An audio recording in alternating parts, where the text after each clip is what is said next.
I'll call the meeting to order today. Mayor Local will be joining us at a commitment and will be arriving, I would think, within the next hour. So I'll call the meeting to order at 12:40. Start with the land, territorial land acknowledgement. Before our meeting gets underway, I would like to formally recognize the traditional keepers of this land, and specifically our neighbors of the Alderville First Nation with a formal territorial acknowledgement. We respectfully acknowledge that the township of Alma-Calderman is located on the Mississauga Anishinaabe territory and is a traditional territory of the Mississauga Anishinaabe.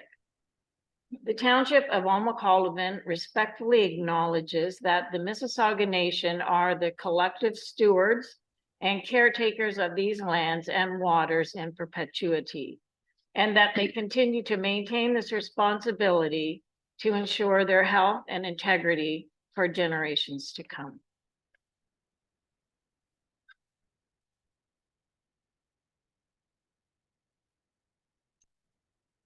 Next, we will have a moment of silence for our fallen soldiers and citizens.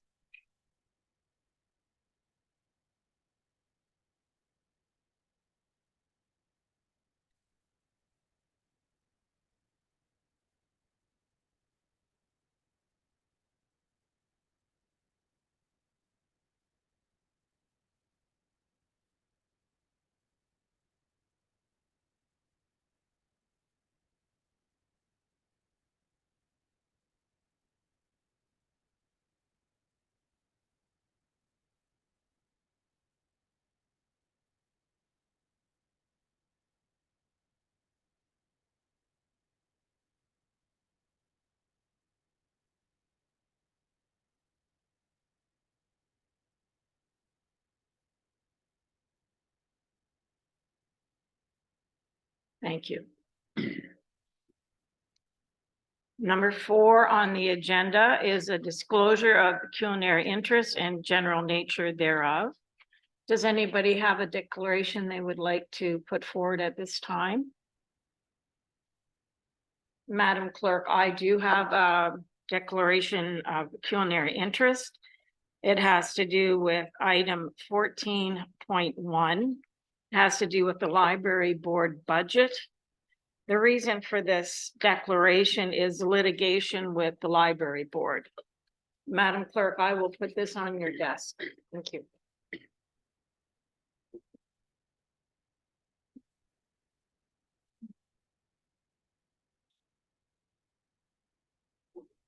Moving right along to item number 5, approval of the agenda as circulated. Be it resolved that the agenda for the regular council session of Tuesday, June 6, 2023 be approved as circulated. Could I have a mover and seconder, please? Councillor Booth, thank you. Seconder, Councillor Ainsworth, thank you. Carried. All in favor? Carried. Number 6 is the presentation, and today we have a presentation by Linda LaLiberty, who is the CAO, Secretary Treasurer of the Ganaraska Region Conservation Authority. And this is for the municipal overview. Be it resolved that the Council of the Township of Alma-Calderman receive and file the presentation from Linda LaLiberty of the Ganaraska Region Conservation Authority regarding the municipal overview. I think I did that in ahead of myself there, Madam Clerk. Yes, you did. Thank you. Linda, would you like to come up? Would you like to bring your staff with you, or how would you like to do this? They are.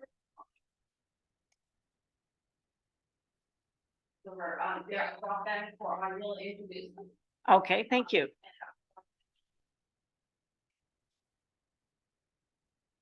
Okay, thank you. Have a seat. Well, I'll introduce Members of council, I would like to introduce Corey Harris, who is our watershed services coordinator, and Major is our planning and regulations coordinator in Nebraska Region Conservation. Thank you. Thank you, gentlemen, for coming. Thank you, Linda. Let's call it a.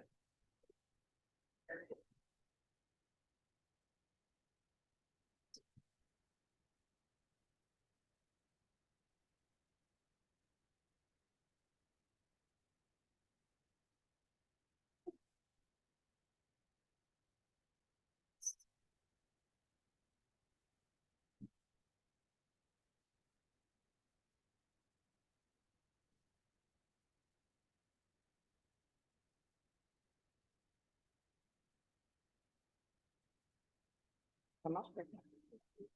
Fairness.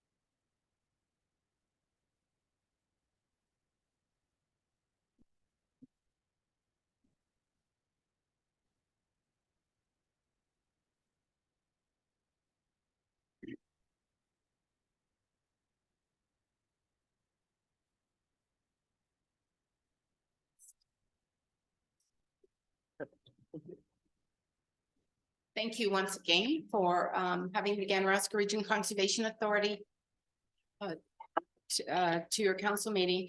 We thought at this time what we would like to do is just do a highlight of the Ganaraska Region Conservation Authority, a little bit of the history, and then speak to some of the legislative changes of the current Conservation Authorities Act. And I am looking. Should advance, correct? Or they.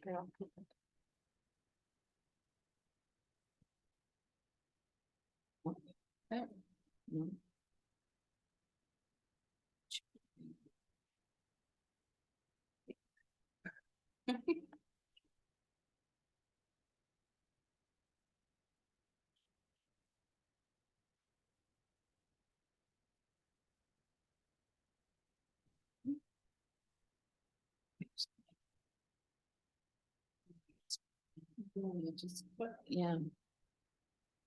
is it on the screen or is it on the switch? It's me. Just thinking it's not on the switch. Just a little technical. Always. Always happen. So this presentation, just while it's coming up, is just, as I said, just a little bit of history of the Ganaraska. It's our first time at council since the election, and You might have to. okay, this could be interesting. If I'm scrolling, I mean. So and then as I said, we want to speak to some of the legislative changes that have come through. So the Ganaraska Region Conservation Authority is very rich in history. It was actually the Ganaraska watershed was the first watershed in the province of Ontario to be studied by A.H. Richardson. And out of his writing of the Ganaraska Watershed Report came the movement for conservation authorities in Ontario. And this slide that you're seeing is actually a copy of the minutes of the first meeting that was held in Pontypool of 350 enthusiastic people in 1945. And it was the Ganaraska Watershed Project meeting. And I guess I'm clicking down to get it on. So the Ganaraska River Conservation Authority was established in 1946. We were one of the first conservation authorities established. We were third actually by a couple of months. But in 1946, and then later when the watershed expanded, we became the Ganaraska Region Conservation Authority. The first tree was planted in the Ganaraska Forest in 1947. And again, this is one of the recommendations out of the watershed report, that there be a 20,000 acre Ganaraska Forest is established. We're currently at 11,000 acres, but this is just when the first tree was planted. All conservation authorities are founded on three fundamental principles. One, that they are watershed-based jurisdictions. So rather than a political boundaries, they're watershed-based, because what happens upstream can impact what happens downstream. Local decision-making is very important to conservation authorities. That's why our board of directors are made up of elected officials that represent the watershed municipalities within the jurisdiction, and funding partners. Conservation authorities are based on funding partners. In the Ganaraska, we have 54% of the revenues are generated by user fees and sales. 45% makes up from the municipal levy, that is the general as well as the benefiting levy. And then our provincial grant, we get $51,863 from the province of Ontario under our Section 39 funding, which represents about 1% of our budget. This is a picture of the Ganaraska watershed. So the jurisdictions, we cover 7 municipalities in whole or in part. There are 36 conservation authorities in the province of Ontario, and they fall under the umbrella of Conservation Ontario. So much the same that AMO is the umbrella organization of municipalities, Conservation Ontario is to the 36 conservation authorities. At the Ganaraska Region Conservation Authority, we have 5 different program areas. We have our watershed management and health monitoring, and that includes our flood forecasting and warning programs, our GIS, geographic information programs, monitoring programs. We have our environmental advisory services. So that's our planning, input and review, including general public inquiries and from developers. Our watershed stewardship program makes up our community-based programs, tree planting, clean water, healthy lands. The conservation land management program includes our 9 conservation areas, the Ganaraska Forest, which is a multi-use forest, as I've stated, it's about 11,000 acres, as well as the Ganaraska Forest Center, which is the home of our outdoor education program. And we see about 9,000 students a year. Another program that we have is of course our corporate services, which supports all the program areas of the Ganaraska Region Conservation Authority. This is the Ganaraska Forest Center that's located north of Elizabethville. We follow the Ontario curriculum for our outdoor education program. We have 2 Ontario certified teachers that give those programs. We also, the space is utilized by Boy Scouts and Girl Guides on weekends. And it's also been a popular venue for weddings since we've done the rebuild in 2008. Now I would like to speak a little bit about the conservation changes, or the changes to the Conservation Authorities Act and the legislative updates of that. So just a little bit of background. So in December 8th of 2020, Bill 29, which was the Protect, Support, and Recover from COVID-19 Act, received royal assent. Schedule 6 in that act deals with the Conservation Authorities Act, and amendments to that act at that time included changes to the administrative board of the Ganaraska and all the conservation authorities. So it stated that there would be limits on to the terms of the chairs and the vice chairs, as well that it stated that there would be elected officials on those boards. There are opportunities to have public appointment boards, but those are much bigger than the Ganaraskas, and where they've got bigger municipalities. So with the Ganaraska, that wasn't much of a change because we've always had elected officials. There was also an introduction of programs and services categories that I will be addressing. Bill 229 also had 3 regulations that fell within that bill.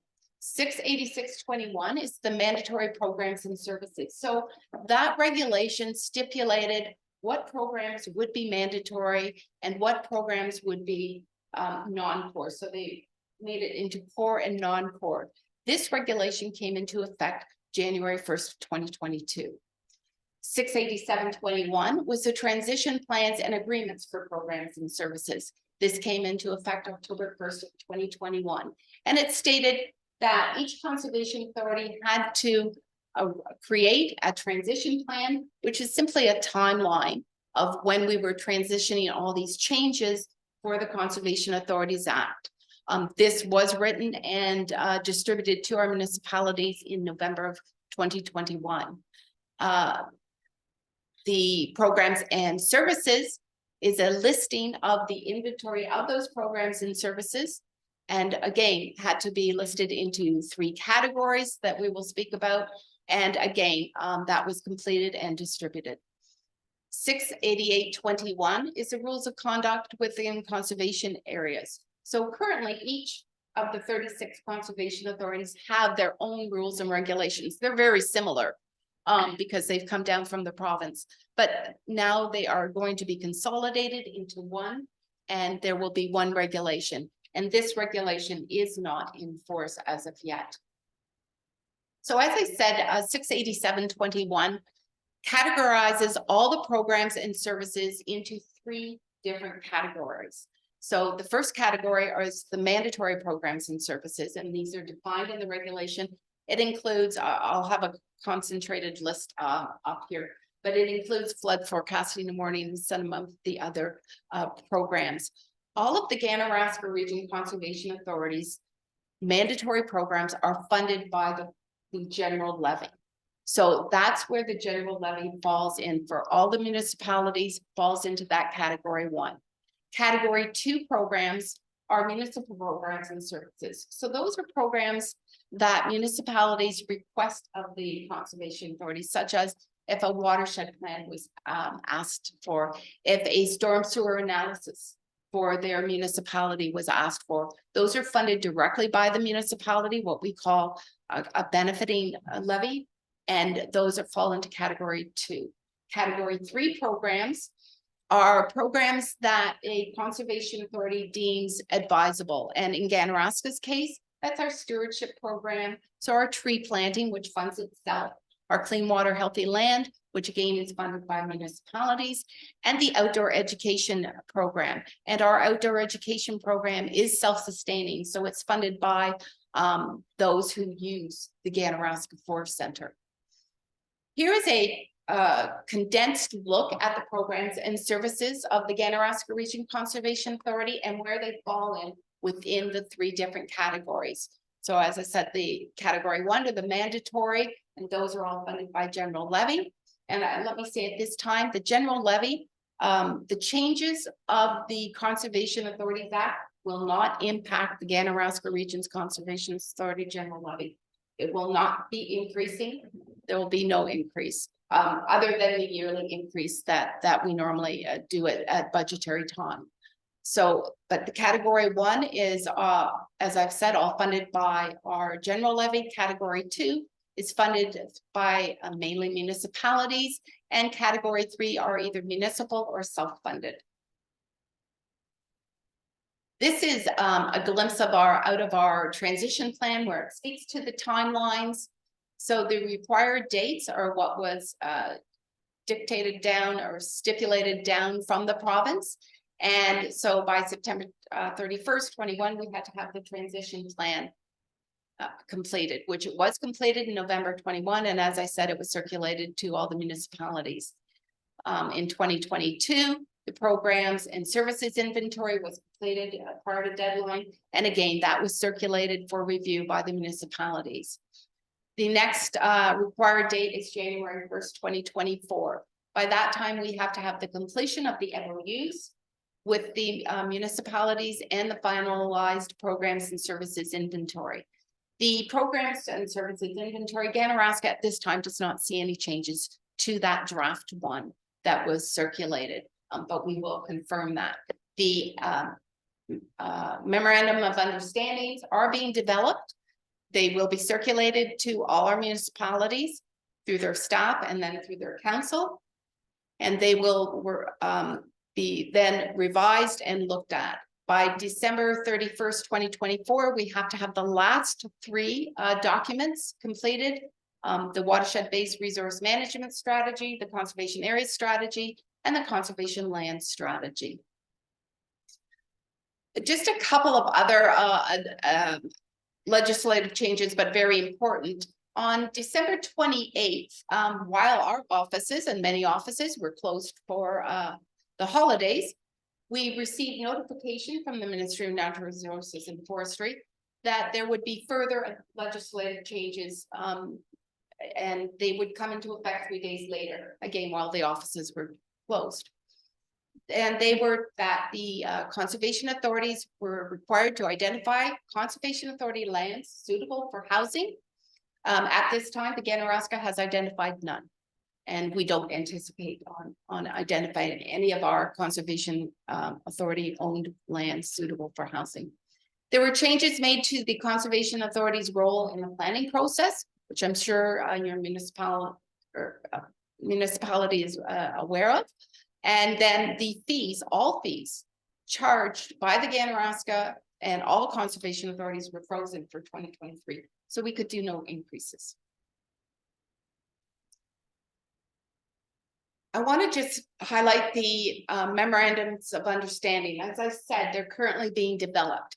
Memorandums of understanding are not required for Category 1 programs and services, nor the corporate services, which they've called enabling. On Haldeman, we only do Category 1 programs and services. So technically, we would not require an MOU, but we are going to be asking all of our municipalities to partner with us and be signing an MOU. The MOUs are required for any specific projects that we do for municipalities. So in the future or at any time, if we were to do a project specific to Haldeman, that would require an MOU. Because our Category 3 programs are funded either self-sustaining or funded by municipalities, there is no general levy dollars that are going into that. So again, if there were a Category 3 would qualify for the MOU. The MOUs will be asking to sign will be in effect for 5 years. And the reason that Ganaraska is seeking agreement on the MOUs is because we plan to put in a clause into the MOU that really states that all municipalities agree that in the future, should it be needed, a maximum of 3% would be set aside and go into a Category 2. And in our case, that would go directly to the Forest Center. That equates, if we were to base that on the 2023 budget, that would be $414 that we would be asking on the Haldeman of the general levy that you pay, that we would put into Category 3. And again, that would be specific for the outdoor education program. Why would we need that? Possibly because there could be a school strike. We do have some reserves that can carry it forward, but if there was a shortfall, and the shortfall could only be a maximum of roughly $37,000, because that represents 3% of our whole budget that's paid by levy, that would be set aside as a contingent for 1 year. So that's why that clause is in there. And that's why we'll be asking all our municipalities to sign that memorandum of understanding. So the next steps after we're meeting with our municipal councils is we want to meet with municipal staff with regards to the MOUs. Then we're hoping that we will have the MOUs finalized and signed by the fall of 2023. And then the other completed requirements that I listed previously, they will be completed in consultation with our municipal partners and the public by December 31st, 2024. So thank you very much for your time. Thank you, Linda. That was very informative. As you know, council knows that I sit on the Ganaraska board, and I have learned a lot since being on there this short time. Does council have any questions moving forward for Linda? Go ahead, Mayor Logal. It's nice to see you. We'll change seats after this. Thank you, Linda, for the presentation. I'm sorry I was unable to attend the first part. My apologies. You mentioned the three different categories. Where would climate change fall into that? I could ask Corey to answer that. I believe it depends on the category, but I think I'll let Corey go into the climate change category.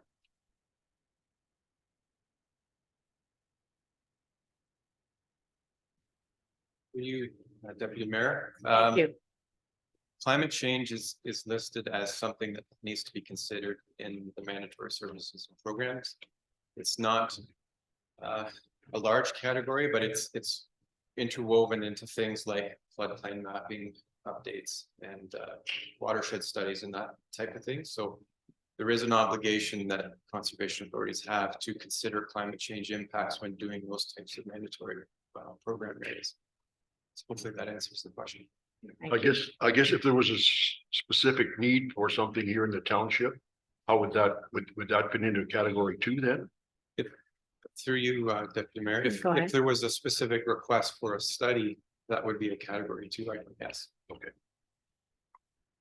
Very evident today with the smoke from the fires and everything. So I'm glad that the Ganaraska as well as Lower Trent, I'm sure, are doing a lot of planning in this section of it.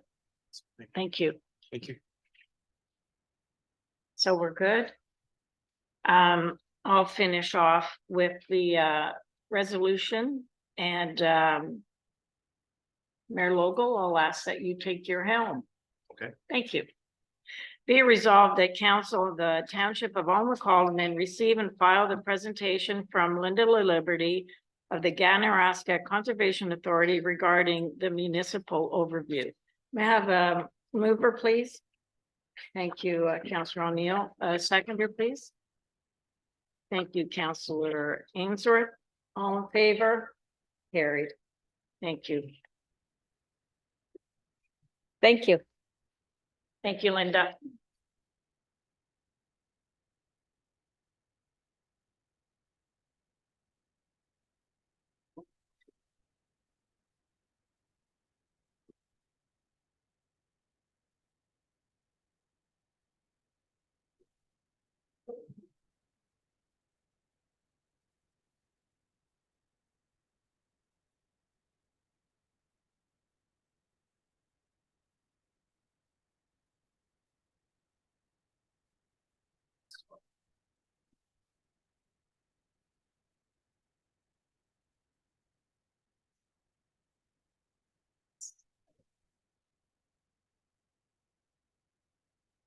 You have to join me. Pardon? It says that I have to join. The host has to let me in. If you would be so kind.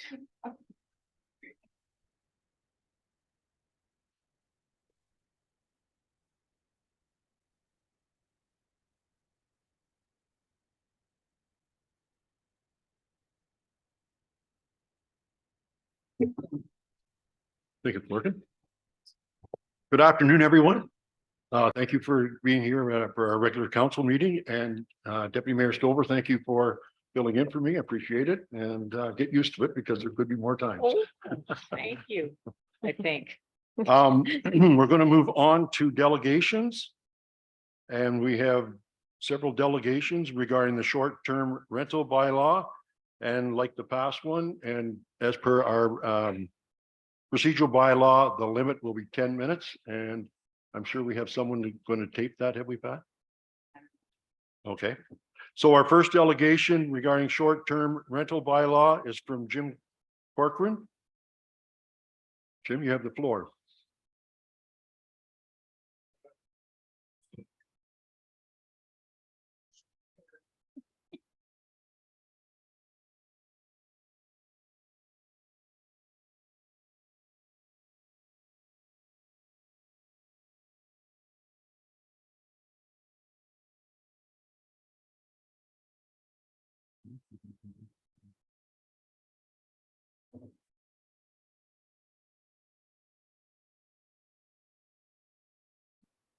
Let me share the screen.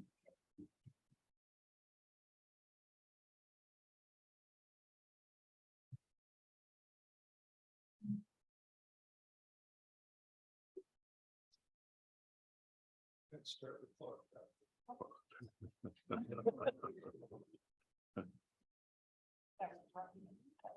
No, I was looking directly at John.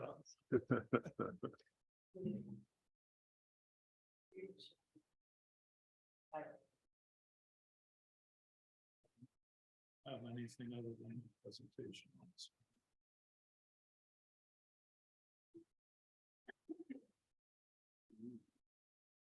Oops.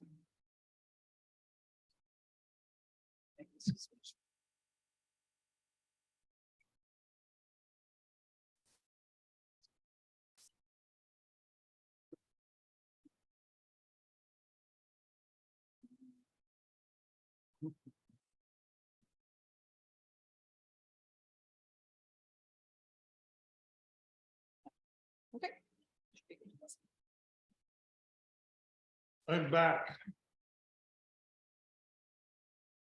First, attended Mayor Lobo, members of council, members of staff, and members of the gallery, and here for the third time. I guess the first was in September of 2022 before the election. Greg, I know you were there, and Mayor Lobo was there, so I won't bore you with the details of that presentation. I'm hoping that you've all had a chance to review the rather lengthy document that I sent you. It was intended to share with you some of the details of what happened, what has been happening in Kawartha Lakes, but also to express some of the concerns I had about the process that's taken place since I presented to council in September 22, 2022. At that time, I strongly suggested that the bylaw that was passed in May of 2022 be rescinded. Mayor Latchford was present at the meeting, and she reminded me that I wasn't affected by the bylaw that was passed in 2022. And I will tell you, as I told her then, that's not why I'm here. This doesn't affect me, but as a ratepayer, I have, and as a business owner, I have great concerns about that bylaw. The point of circulating the Kawartha Lakes document was not to give you a template to move forward, but to contrast the situation at Kawartha Lakes with the situation here in Alma-Caldermont. There are so many differences, I won't get into them, but the biggest one is obvious in the name of the municipality. Kawartha Lakes has lakes, tons of them, and has been a popular tourist destination for generations. The only difference between earlier generations and now is that it's much easier to show your property and to rent your property through platforms like Airbnb and VRBO. But please understand that I do not suggest that you use the Kawartha Lakes bylaw as a template for what you're going to do here. It should be exactly the opposite, in fact. The other thing I wanted to point out to you, and I've spoken to Councillor Ainsworth about this before I circulated it, was that there's a lot for us to learn as a municipality about what can happen if council acts in a manner similar to Kawartha Lakes in terms of what happened to them with the Ontario Land Tribunal that ruled in favor of the folks who are in favor in that municipality of short-term rentals, and the potential for litigation against council if they don't give some consideration to how this is going to affect individual property owners. So what's the problem that brings us here today? It started off with a small number of complaints from a very vocal group of disgruntled neighbors. Council, in my opinion, and this is just my opinion, was coming out of COVID and reacted in a way commensurate with what we were used to during COVID, which was not a good period in our history, again, in my opinion. There was a total lack of thorough consultation with stakeholders. Kawartha Lakes took 5 years to get to the point that they're at now. We took a number of months. A false narrative has been relentlessly propagated that STRs are causing the housing shortage in rural Ontario. That may be the case in cities like Toronto or Vancouver, but it simply is not the case here in Alma-Colden. We've had a chronic shortage of rental properties and housing in general in this township for ages, and the small number of STRs are not impacting that issue. By the same token, as a municipality, we really don't have a solution to that problem. That resulted in a very bad, overreaching, punitive bylaw that doesn't fit the situation in Alma-Colden, in my opinion. So I'm proposing a solution. I love acronyms, so I'm calling this RIPPLE. Rhymes with many other words, but today we'll stick with RIPPLE. Rescind, please rescind the May 2022 bylaw. Impose a registry for B&Bs, and this is something new for B&Bs and STRs. We all need to know who these operators are. Why? Because we need to promote Alma-Colden as a tourist destination. If we don't know who the good Airbnb or B&B and STR operators are, we can't promote them and we can't really regulate. This smokes everybody out by causing everyone to register. And it also gives you a tool to work with VRBO and Airbnb to close down folks that aren't following the rules. License non-owner occupied STRs. It seems as though the biggest acrimony seems to be over folks who don't live in this municipality, who buy properties and just rent them out, never live in them or use them for their own enjoyment. So let's license those. Let's make that a little more stringent. Let's enforce our existing open fire, noise, parking, and fireworks bylaws. They're good bylaws. They make sense, but they don't just apply to short-term rentals.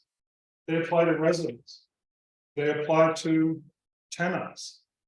They need to be enforced. And we need to figure out how to do that in a way that doesn't result in civil war in our municipality.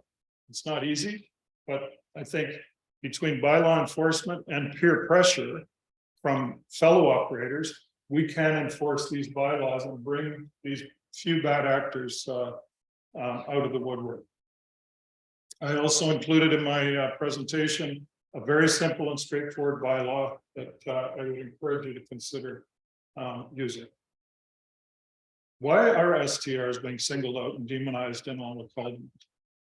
Number one, and I can speak from experience because I was subjected to this for years as I developed with my family, St. Anne's, jealousy. Airbnb and VRBO have made an ages-old practice of renting out rooms and opening up small businesses in your home, totally transparent. You can now, if I decide to open an Airbnb, you see what the inside of my house looks like. You see what I'm charging for it.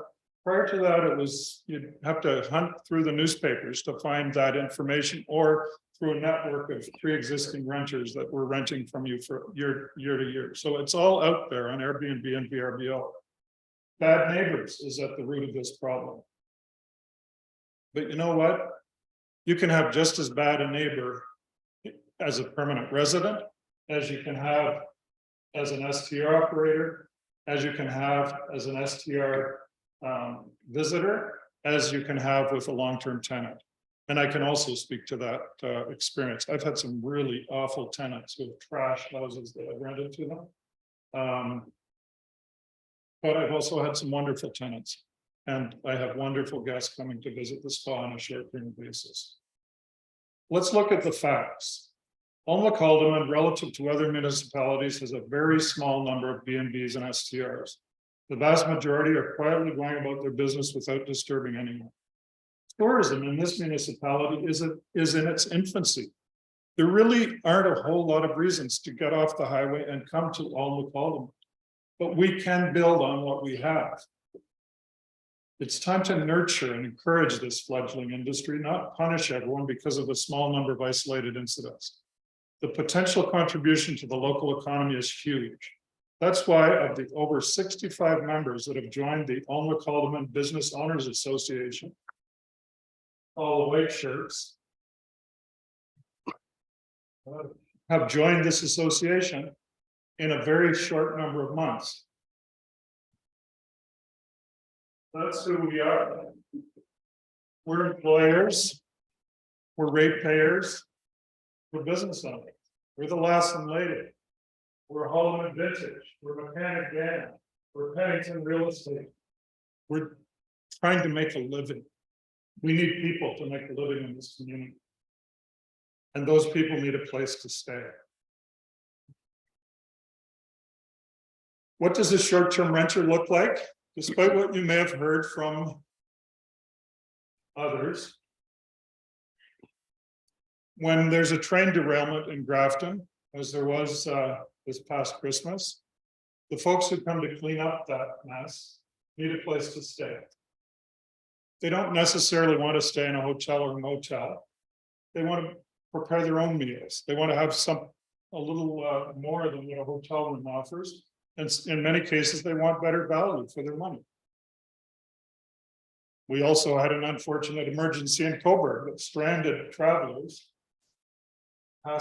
wanting to pass through Cobourg, having to spend 24 hours in Cobourg, for the better part of 24 hours, and then the cleanup crew for that, and all the folks who got stranded during the power outage here in Alma Calderman, looking for places to stay. Utility and other workers need a different type of accommodation on what a motel or hotel offers. Thank you, Jim.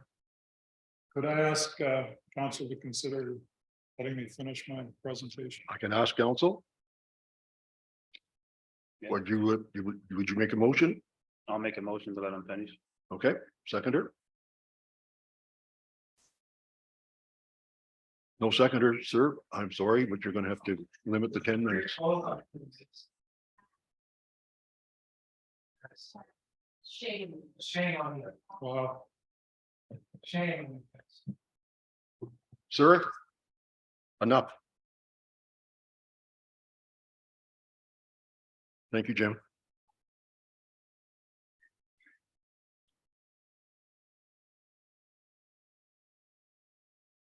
Our next delegation is from Jacqueline Pennington.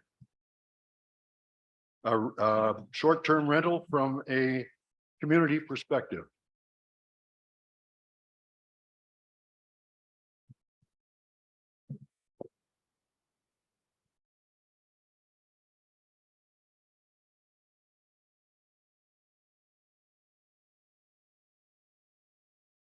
I'm new to this. I haven't been here a few times, so please bear with me.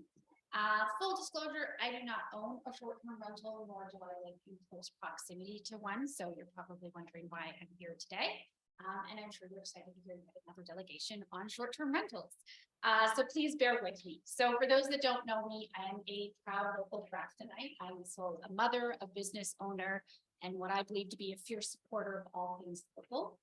Today I'm wearing a little bit of my daytime hat, and that is my full-time job as a local realtor, as well as a landowner. Apologies.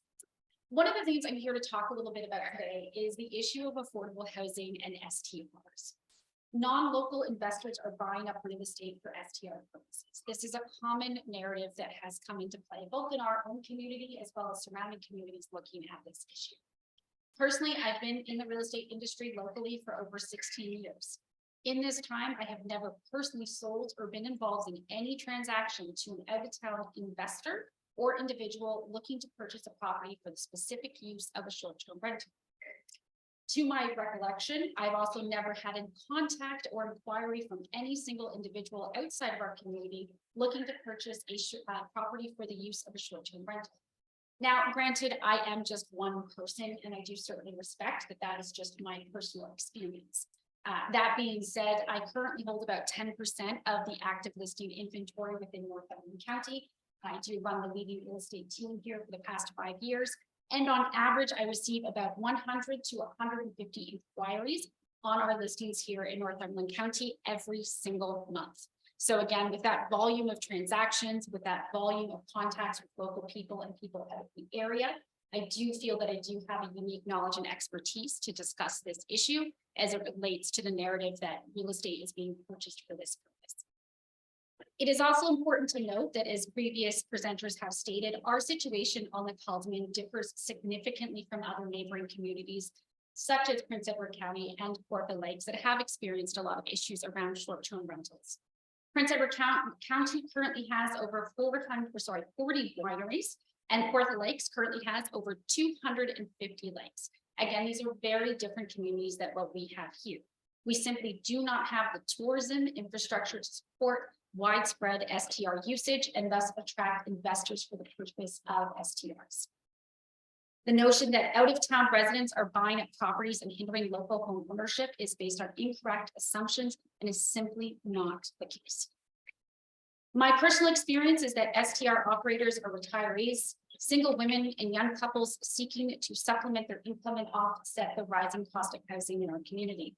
Often renting out a spare bedroom, basement, or even a separate building on your property enables young people to often purchase their first home or allow seniors to afford to stay in your home amid rising carrying cost. My experience is that the majority of STR operators I have come across are actually using it as a means to keep home ownership affordable in our community, not to take away from affordable. I'd also like to speak a little bit about my personal experience. Approximately 5 years ago, a neighbor of mine intended to divide their 25-acre property into a number of residential lots. This property was a natural marsh, conservation land, and one of rare, in my opinion, lots in the immediate area of the village of Grafton.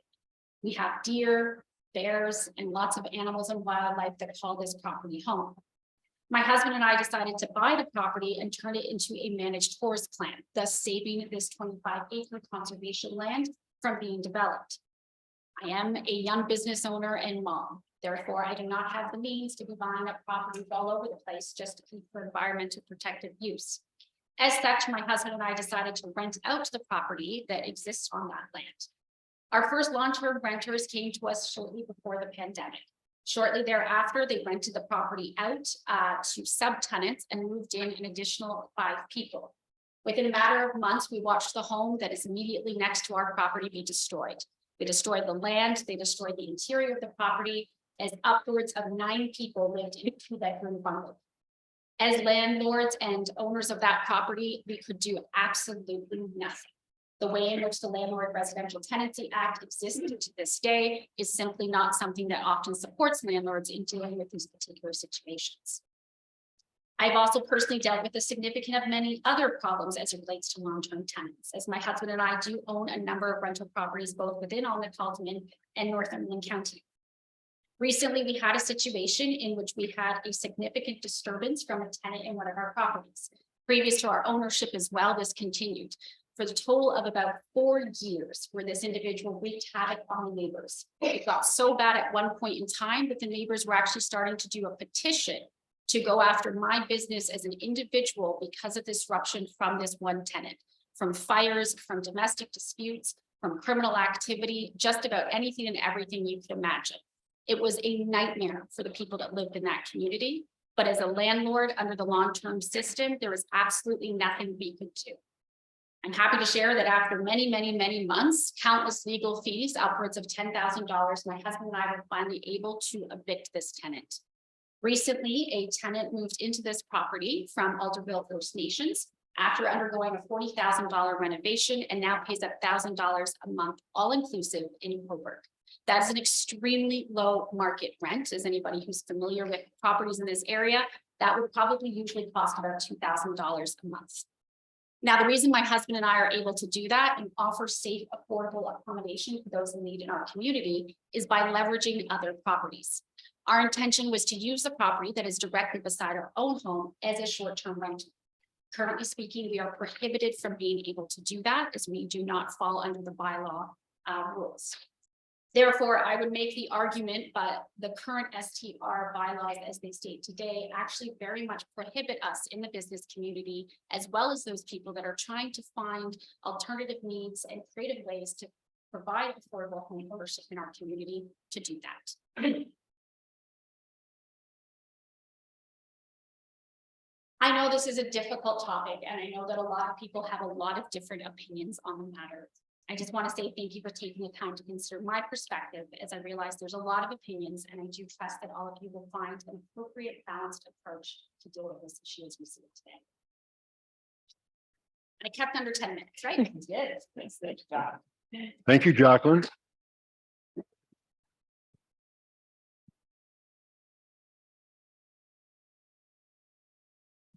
Next, we have a presentation from Terry Crothers regarding tourism in Alma-Calderman Township. There's Terry.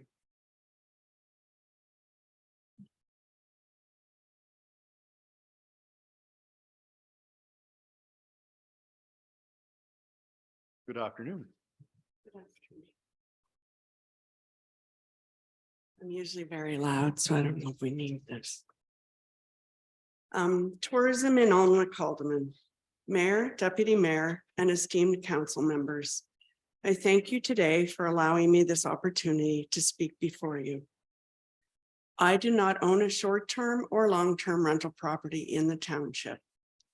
I have no points to weigh in on in regards to the costs of upkeep, licensing, ownership, advertising, or anything else in regard to these properties.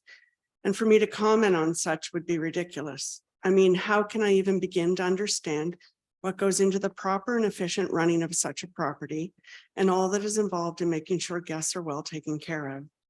I feel that anyone who has never done such a thing would have very little to speak of on the matter. I do, however, know what some of these renters, short-term rental owners are. We can just look around here. We can look around our township. They are hardworking people. They pay their taxes. They invest in and maintain their property. They probably, more chances than not, have a mortgage. They provide a much needed service in our community. And they are just like you and me, trying to make ends meet in an ever more expensive world. I come before you today to ask a simple question. What does tourism mean to this council? What does inviting tourists to enjoy our township look like to you? We have parks and lakes and walking trails. We have restaurants, museums, beaches, farmers markets, roadside fruit and veggie stands, beautiful antique shops, spas, getaway retreats, and so much more.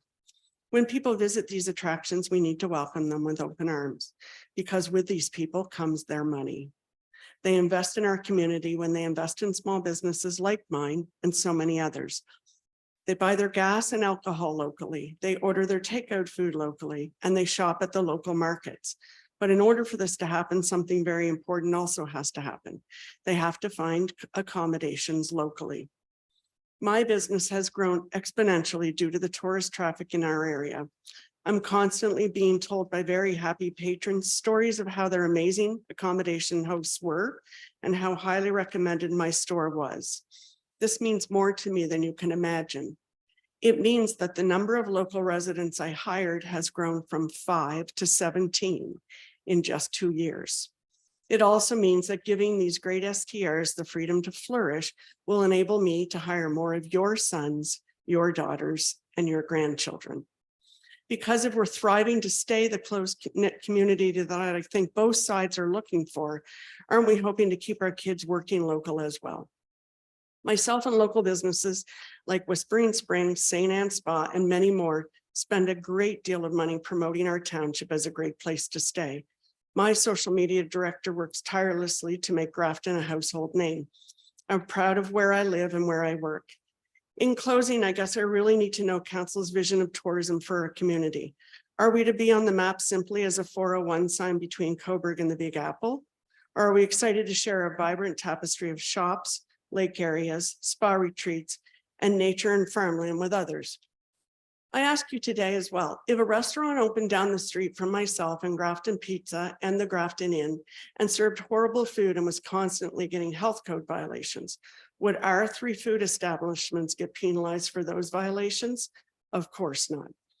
So please see to it that the great STRs do not get penalized for the misconduct of a few. If bylaw infractions such as noise, etc., had been enforced in the first place, I feel like we wouldn't even be here today. I also want to take a quick moment to thank those who are adamantly opposed to the SDRs and hoping for very strict regulations at the very least, possibly hoping to eliminate them altogether. For because of this opposition, the Alnwick Haldeman Business Owners Association was formed and continues to grow in strength and numbers. So thank you. Because of you, this force to be reckoned with will ensure that all decisions and bylaws concerning this township will be carefully scrutinized and challenged. And I assure you that we're not going anywhere. Thank you.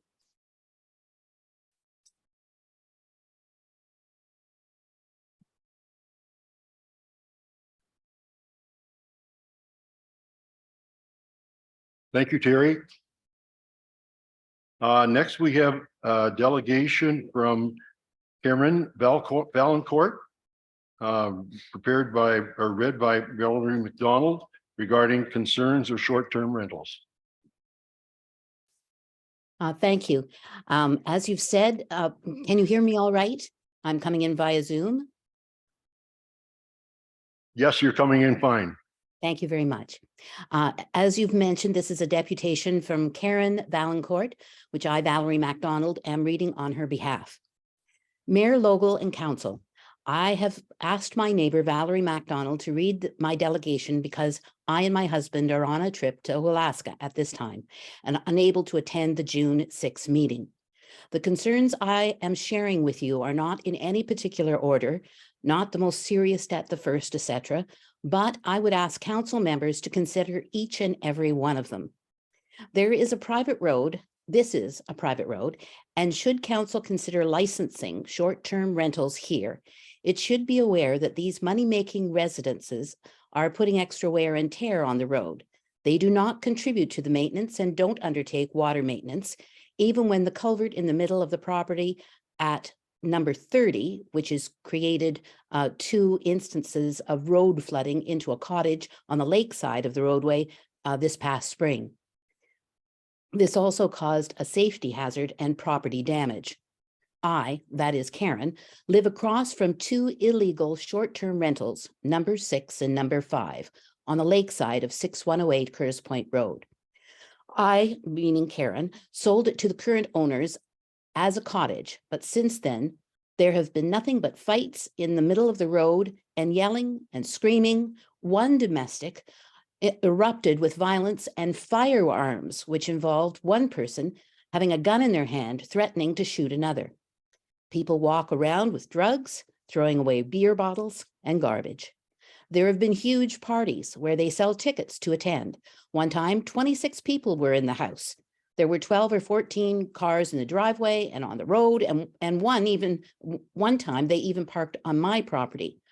Another time, I found people inside my current house on the back lot where they now live, where she now lives, where I now live, Karen, that is.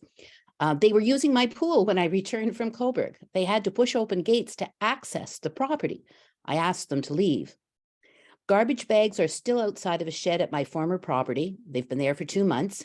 Garbage blowing around and onto neighbors' yards.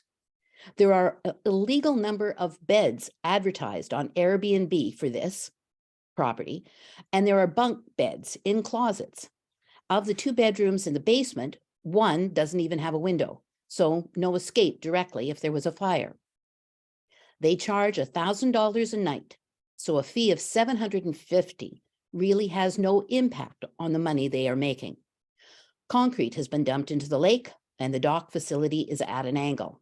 Next door to the immediate west of the property she owned, Karen, there has been no pump out of the holding tank and no well water hookup because they bring their water right out of the lake. Have either of these ever been inspected after my many complaints? There have been absolutely no written responses to my complaints. That's a quote. Yet, the township's automatic response generated from its electronic internet complaint form states that they will respond within 30 days.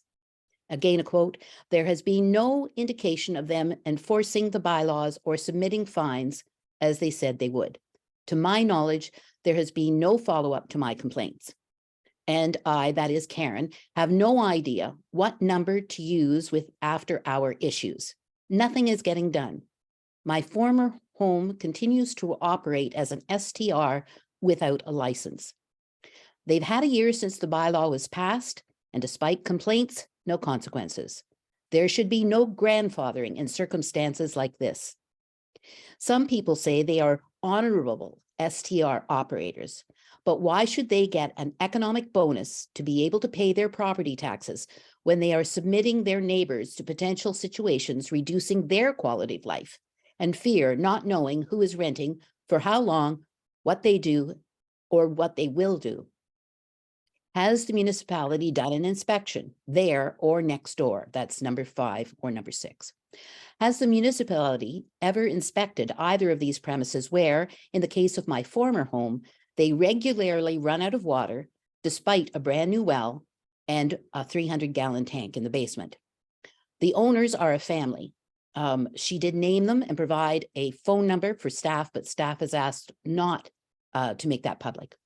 Owners haven't been there for 2 months. The grass is not cut.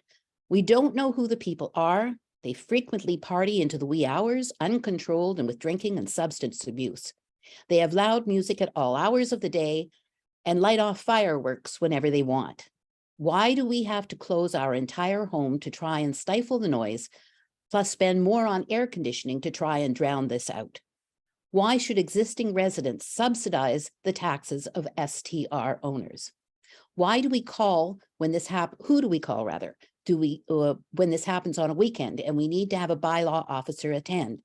And how do we find out what is being done when there are no written or otherwise reports back on our complaints?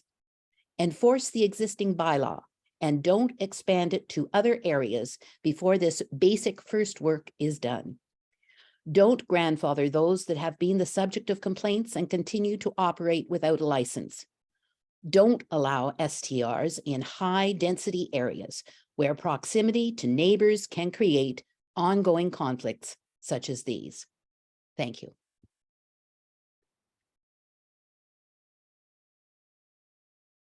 Thank you, Valerie. Next, we have a delegation from Daniel Wazinski regarding short-term rentals and zoning bylaw amendments.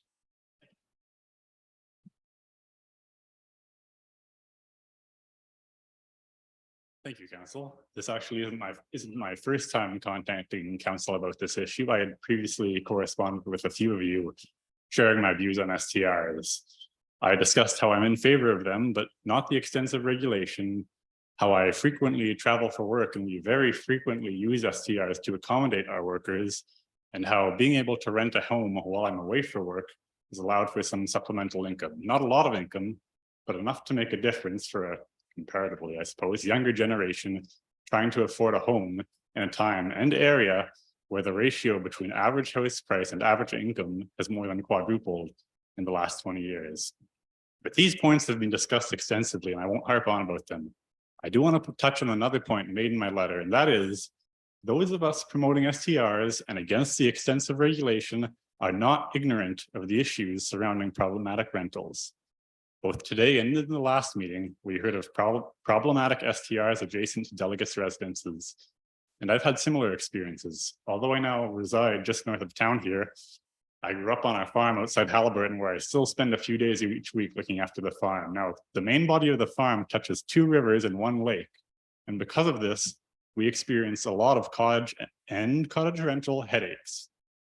In one instance last summer, there wasn't one spot on the main 400-acre body of our farm where you couldn't escape the noise of one rented cottage. Now, I mentioned this to discuss our methods of solving the issue. A neighbor made a few vain attempts to deal with it through complaints and through contacting police. When this was ineffective, we contacted both Airbnb and Vrbo, not knowing where the property was posted, but assuming it was one of them. We told of the problems and the offending address, and the cottage has been silent ever since, still rented as an STR every weekend, but ultimately quiet, peaceful, and well kept. One of our best neighboring properties. Now, noting this and other examples we've heard, I think it important to consider how future complaints can be dealt with. This solution of contacting Airbnb and Vrbo, why has this not been discussed? I think it's pretty generally understood that nearly all STRs are hosted through platforms like these. To not consider their mechanisms of handling issues seems like a gaping oversight. Now, contrary to what some believe, the individual owners of STRs are not reaping massive profits. But some of these hosting platforms are, and they have the methods for regulating, and they're exceedingly willing to regulate. Let Airbnb and Vrbo deal with the issues when they're able, and thus remove much of the headache from the municipal level. The town of Whitby recently shut down a problematic rental by contacting Airbnb and made no secret about their willingness to do again. Why would this county or other complainants not pursue this approach? Had this been pursued with the two properties that accounted for over 80% of 2022's complaints, it would have been far more effective at dealing with this than all these subsequent meetings and discussions. Now onto the bylaws. I'm no attorney, but after examining the STR bylaws and zoning amendment, I've thus far failed to see how any aspect of them serves to control problematic rentals. Now here, a quote from Ms. McDonald's presentation last meeting. We, that is Ms. McDonald, have lived with noise, garbage, roaming drunks, concerns about violence. They've dealt with, Ms. McDonald have dealt with fires, noise in the morning, and concern for their own safety. All of these are very legitimate problems that need to be addressed. All of these are addressed with other pre-existing bylaws. No part of these complaints is addressed with the restrictive and cumbersome measures in the STR bylaw. These new bylaws are punitive, restrictive, and overreaching in almost every aspect except in their ability to handle problematic rentals, the only aspect that matters. The mechanisms to control and regulate are those already in place with pre-existing bylaws, and the adoption and implementation of the STR bylaws does not change the enforcement procedures in any way. Now, Councillor Booth mentioned that bylaws and amendments are typically complaint-driven. So let's focus on dealing with the complaints and not get caught up in the regulation. Now here, I'm going to present this to Madam Clerk for your consideration. Promoting a guest house operating until a few years ago. You'll read the house was beautiful, well kept, appreciated by both neighbors and guests alike.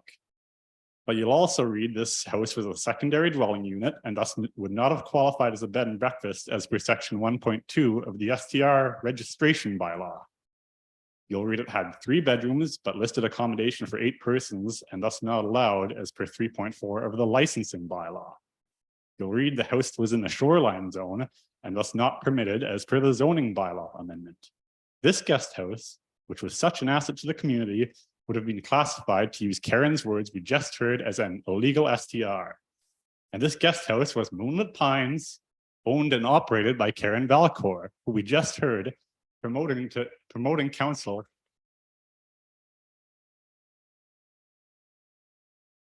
Okay.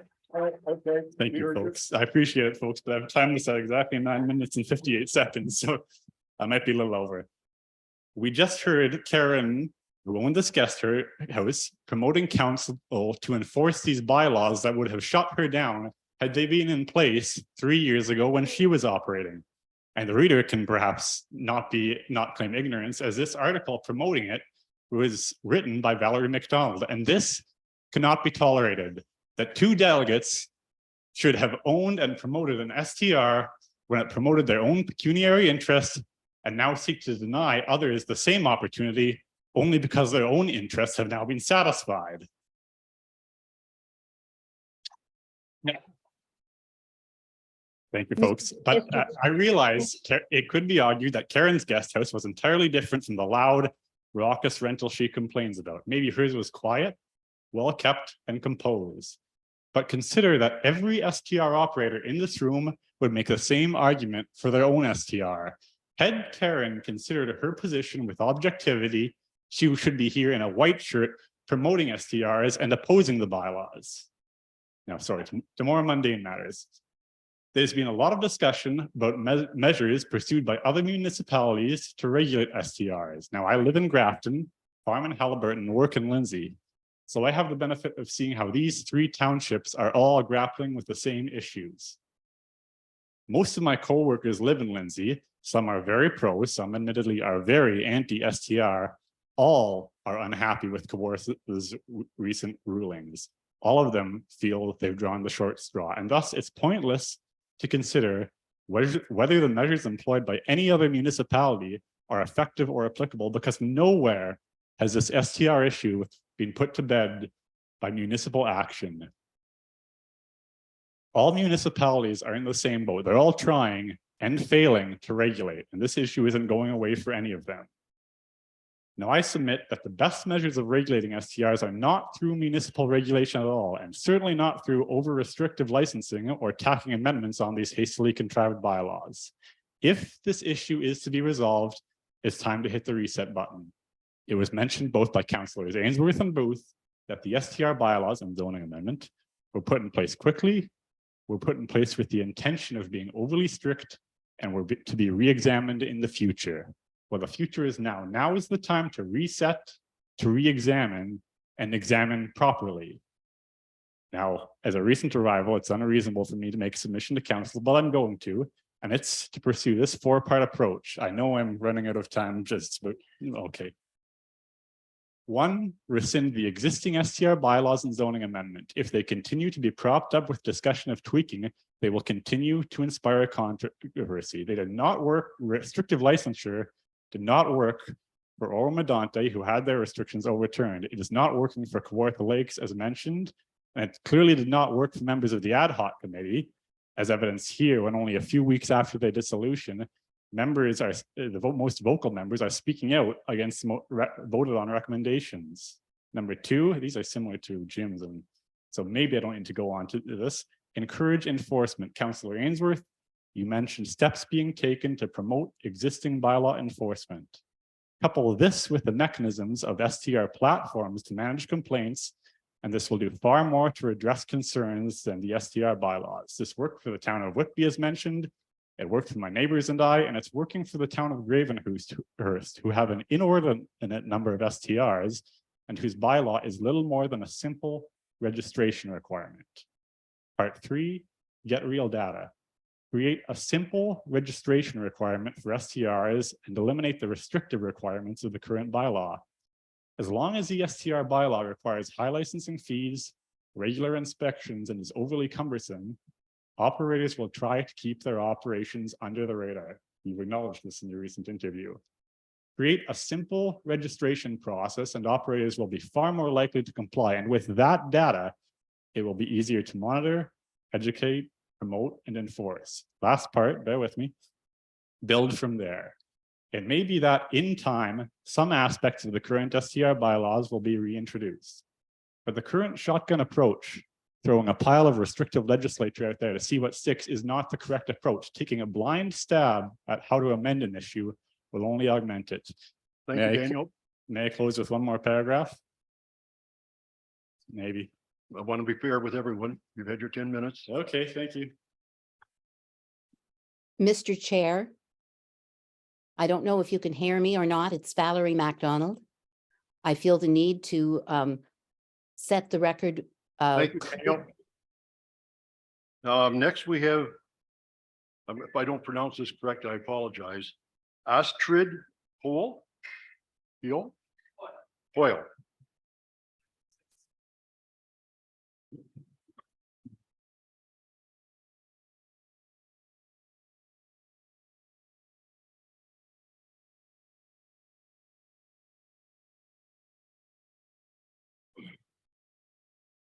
Thank you. Please go ahead. Thank you, Council, for letting me address you today. I hope you've had time to review the letter and links to the reports I put forward through the clerk's office, which I'll reference throughout my delegation. To introduce myself, I'm a former journalist for the Toronto Star, former spokesperson for the Ministry of Transportation, and I am currently the speechwriter for the Secretary of Cabinet. I've been a visitor to Alnwick-Haldimand since 2004 and a taxpayer in Alnwick-Haldimand since 2015. I love Northumberland, and my plan is to retire here as soon as possible. But how did I come to know of Northumberland, you might ask? Nearly 20 years ago, my husband and I rented a short-term rental on Rice Lake and fell in love with it.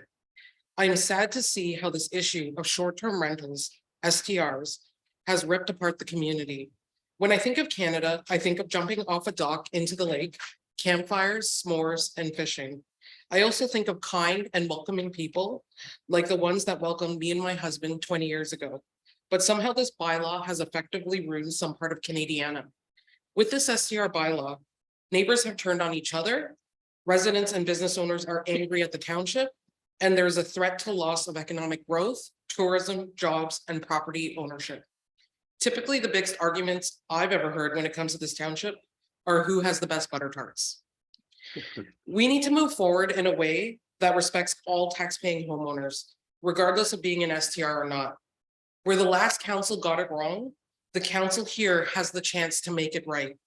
That is why today I respectfully request that the Township of Alderman rescind this bylaw and move STRs to a simple, low-fee registration list based on education and promotion, then enforce complaints through existing bylaws. From there, you can use that list to promote responsible STR operators, educate STR guests, and weed out the irresponsible STR operators and guests. No system is perfect, but as it stands now, the current bylaw is not palatable to either side for reasons you've already heard. We must exude tolerance as we move towards a solution that supports both sides who are all taxpayers, and I believe my suggestion does that. I know there is a temptation to just copy what other municipalities have done, but it is difficult to compare us to other municipalities. We are not Muskoka, nor Prince Edward County, nor Toronto, who all have established attractions and many more STRs and bed and breakfasts. We can look to them for inspiration, but as the City of Kawartha Lakes report that examined 444 municipalities noted, that when it comes to STRs, there is no standardized approach. The Township of Alnwick-Haldimand needs a solution that is unique to Alnwick-Haldimand, and I believe my suggestion achieves that. Some points for your consideration. There are a very low number of complaints against STRs versus overall complaints. There are far more responsible STRs, as many I've heard Councillor Ainsworth go on a podcast and basically say that he believes there are more operating than you are aware of. You've struggled with enforcement and there are very few permit registrants. So like false fire alarms, you must consider a fine for false complaints. Many of the complaints we've heard would occur regardless of tenancy status, such as the structure and proximity of homes adjacent to each other, micromanaging a property that you've long since sold, fires and so forth. And many of those complaints seem very un-Canadian. If we think back to the last meeting 2 weeks ago, a family sought help to wash a baby in an emergency weather situation. This is Canada. We help if you're in need, right? So investigating false complaints costs the township time and money and ultimately distracts from other priorities. Bylaws related to noise, trespassing, fires, etc. already exist within the township. Some things that the township should consider are legal questions arise, such as STR program costs. The township has never produced an overall program cost, and legally, a municipality cannot operate at a deficit nor at a profit. Is it even legal to ban specific zones such as shoreline residential from STRs? The ruling by the Ontario Land Tribunal with regards to banning STRs in residential zones in Oro-Medonte suggests that it's not legal. Potential claims related to loss of income due to the lengthy STR permit inspection period. And how do you prove that you're an STR?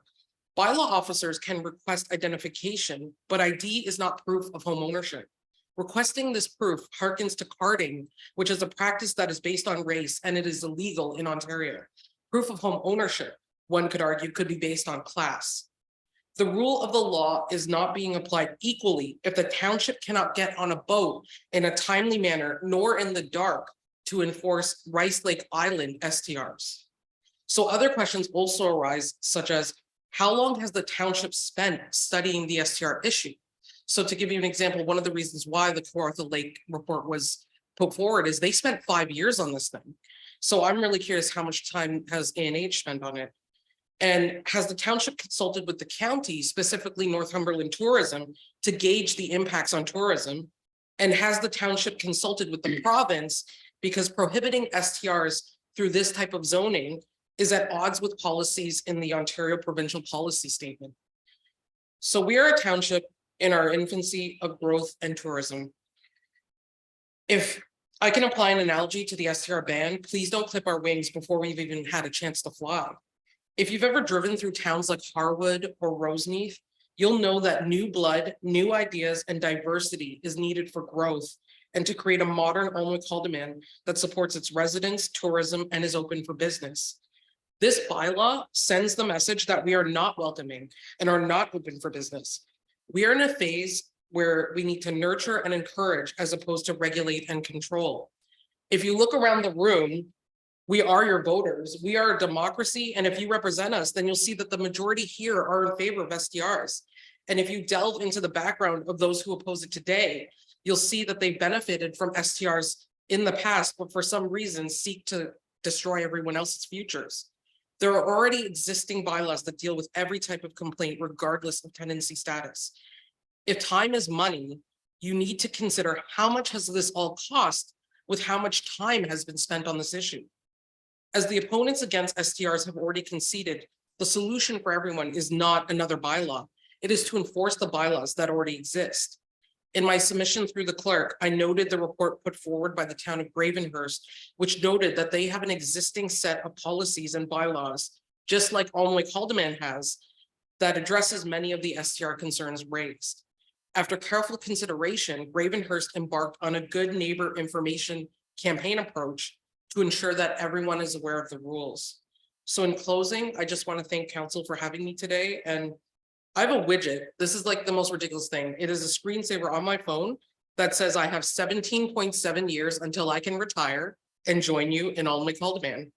And if I can leave those listening today with some parting words, it's that you attract the same energy that you put out.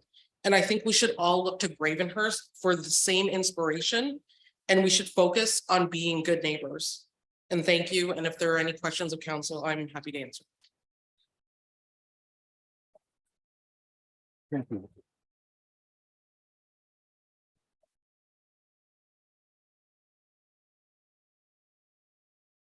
Thank you.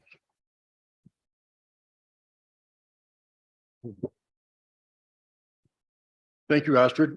Good presentation. You could write some of my speeches or whatever, anytime you want.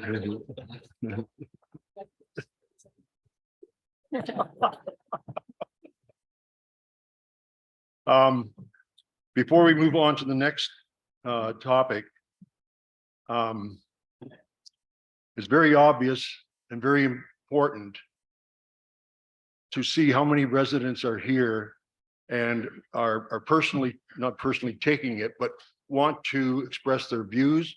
And I think that's important, and council has listen to all of your concerns. I'm just a couple other comments. Across Ontario, STRs are being addressed, and you've already mentioned that a couple times. And what's the best way to do it? Everyone's trying different ways, and I don't think anybody's got it right yet. Somebody mentioned, I think it was Astrid, mentioned diversity.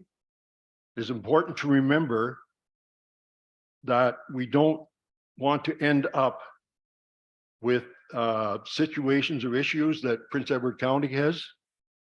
The town of Elora, St. Jacobs, all of those people jump to be tourists centers, and people now that have been there for years and years are wanting to leave. So that's something I've just wanted to mention. What else did I have here? So I do want to take the time to thank the ad hoc committee and the 6 or 7 people today, as well as the 6 people that had delegations 2 weeks ago. And I normally wouldn't do this at this time because we do have notices of motion, but I think it's important that you hear my thoughts, and this is only my thoughts.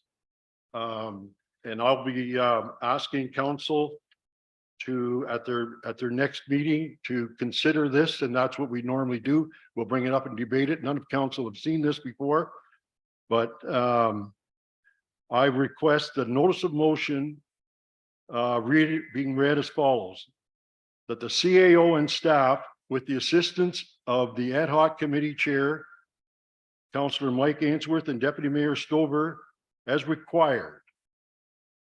Prepare a report and recommendation for the June 27th planning meeting that addresses bylaw for zoning, and that number is 89202, as well as bylaw STR, which is 2022.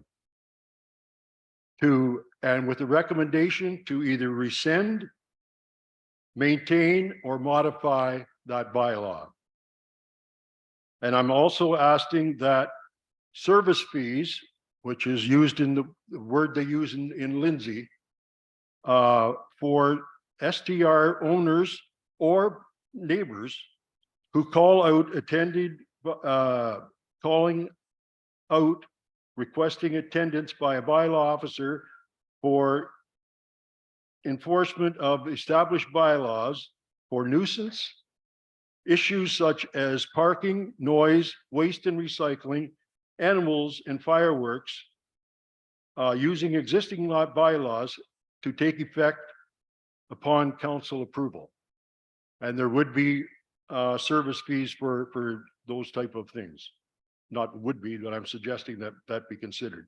And the second part of my notice of motion is that, you know, the CAO staff and assistant, CAO and staff with the assistance of the ad hoc committee chairs, Mike and Deputy Mayor Stover, prepare a report and recommendations for the September 17th council meeting, a plan to license all STRs starting in January of 2024 and be fully in operation by May 1st, 2024. The program to include rates for licensing of owners present and not present, and inspections that they feel are needed. Also to include demerit points for people that won't follow the rules, and a penalty that could revoke their license, and a heavy fine in place as well. So just letting council know that's going to come to you, and you can consider all of that. And that's all I have to say. Thank you very much. Mayor Lobo, I just had a question. I was listening to your word. I hope I got it all in my mind. I think I did. It was just your dates. Did you mention September? Yes. Okay, I didn't know if you meant to say June, that was all. No, I think we'd be, as some people have mentioned, there's information out there, but I think if we rush staff to do it too quickly, we will get some of the things that the effects of the last council had. So I think it's going to take some time to think it all through. But I did ask for the June 27th, which is the first portion of that fines or service charges be in place, so that people living in STRs or affected by STRs will pay a penalty of whatever that is that staff decide. Thank you. We're going to move on. We've got an awful lot to cover this afternoon.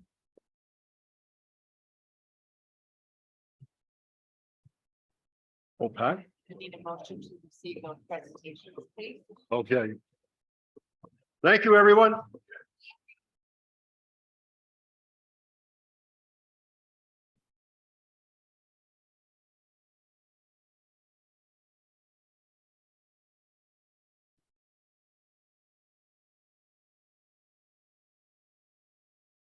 Okay, we had delegations 7-1 to 7-6.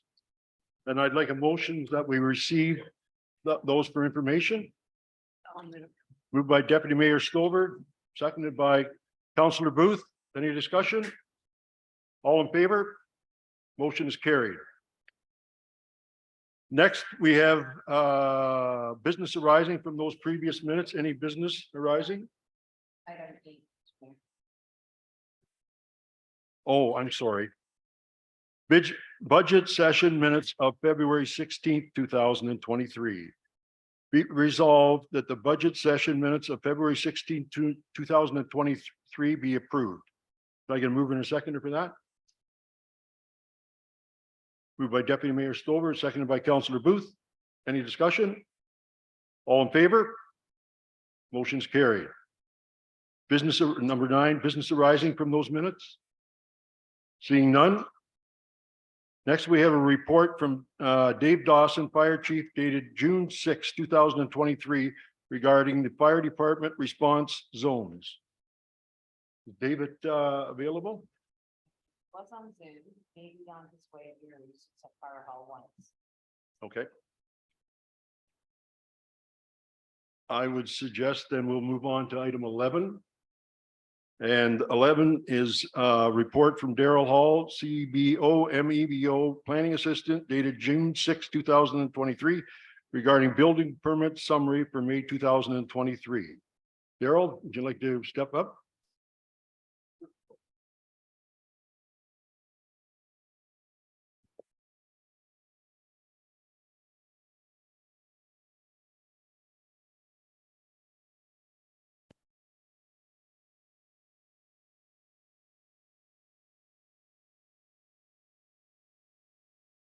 Whenever you're ready.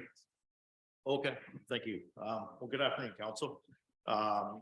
Through you, Mayor Logo, this is my monthly reports for building permits and where we stand on how many we brought in and what we've issued and the amount of dollars that have came in for them so far this year.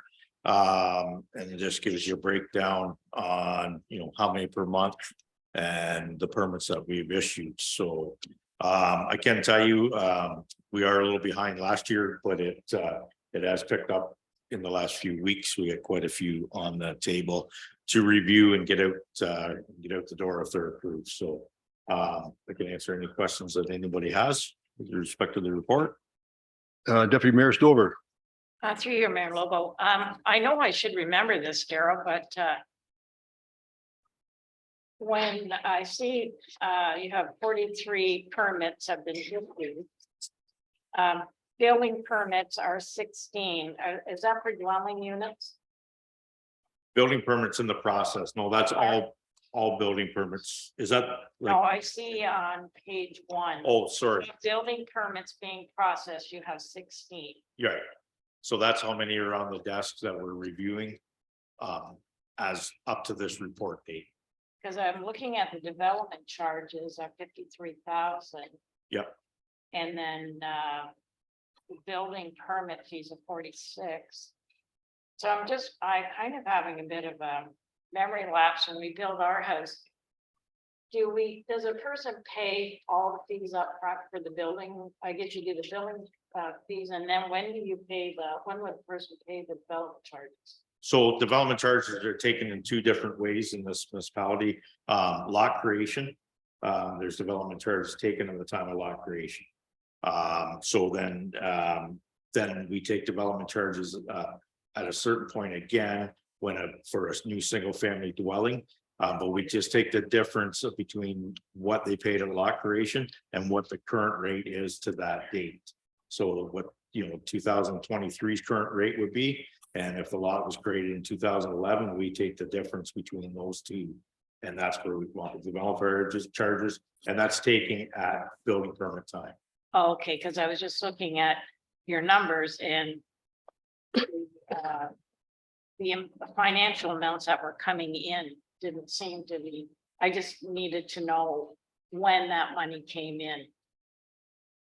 Because I'm looking at a dwelling unit where I don't know, over $20,000 in development charges there. In some of them, but if that was a lot created last year, I That wouldn't would take, be off it. that would be off of it for Okay. my end at building permit time. Okay, So we just take the difference between what was created. If it's a lot that's newly created this year and they've already paid what the development charges rate is, I do not take development charges other than the county development charge at building permit time. okay, good, thank you. That number will fluctuate from year to year to year. It all depends on the lot that's being built on. Thank you. Any further questions? Go ahead, Councillor Booth. Through you, your worship, to Daryl. Hear me? Daryl, a quick question. Has the legislation changed for the size of people that they can build a shed? I understood it was 10 by 10, and then I heard from somebody now that that's not Yeah, correct. correct. Yeah, through you, your mayor logo, it went, it was 107 point some square feet and it went, I believe 2022 it was, they changed to 160 square feet. You can build without, So that's it's a 16. 50% increase. Yeah, yeah. 10 by 16. Okay, and one other question I had a resident ask me is, I guess they're looking at building a shed or whatever, and is the use of sea cans available? If the sea can was an 8-foot sea can, so if it was under the 160, could they just have a sea can instead of having a shed? Depends on their zoning. If you go to our zoning bylaw, we allow shipping containers in certain zones, usually just a rural and agricultural zone. And they're permitted one and they're permitted in a certain spot in that zone. We don't permit sea cans or shipping containers in any residential type zones. So at this time, no, it would not be permitted. If it's in a hamlet or a rural residential, it would not be permitted use. Okay, so then they're best to contact you or contact Jennifer downstairs to find out whether or not they'd be able to. Right. Okay, thank you. Any other further questions? I'll read the resolution. Be resolved that the county of the township of Elmwood Alderman received and filed the report from Darrell Hall regarding the building permit for May 2023. Mover and a seconder. Moved by Deputy Mayor Stover, seconded by Councillor Ainsworth. Any discussion? All in favor? Motion's carried. And next we have a report from Daryl regarding the replacement or repair, I should say, of the Wicklow Church exterior restorations.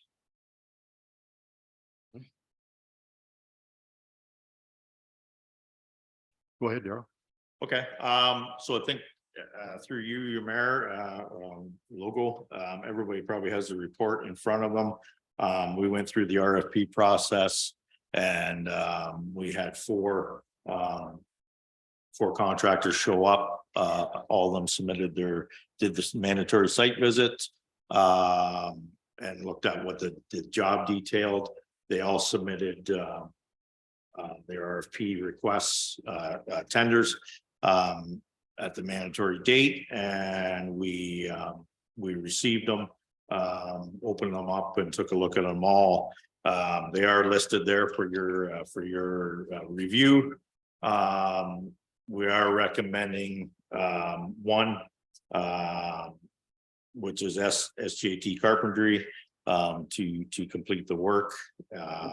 There was an amendment to it at the time.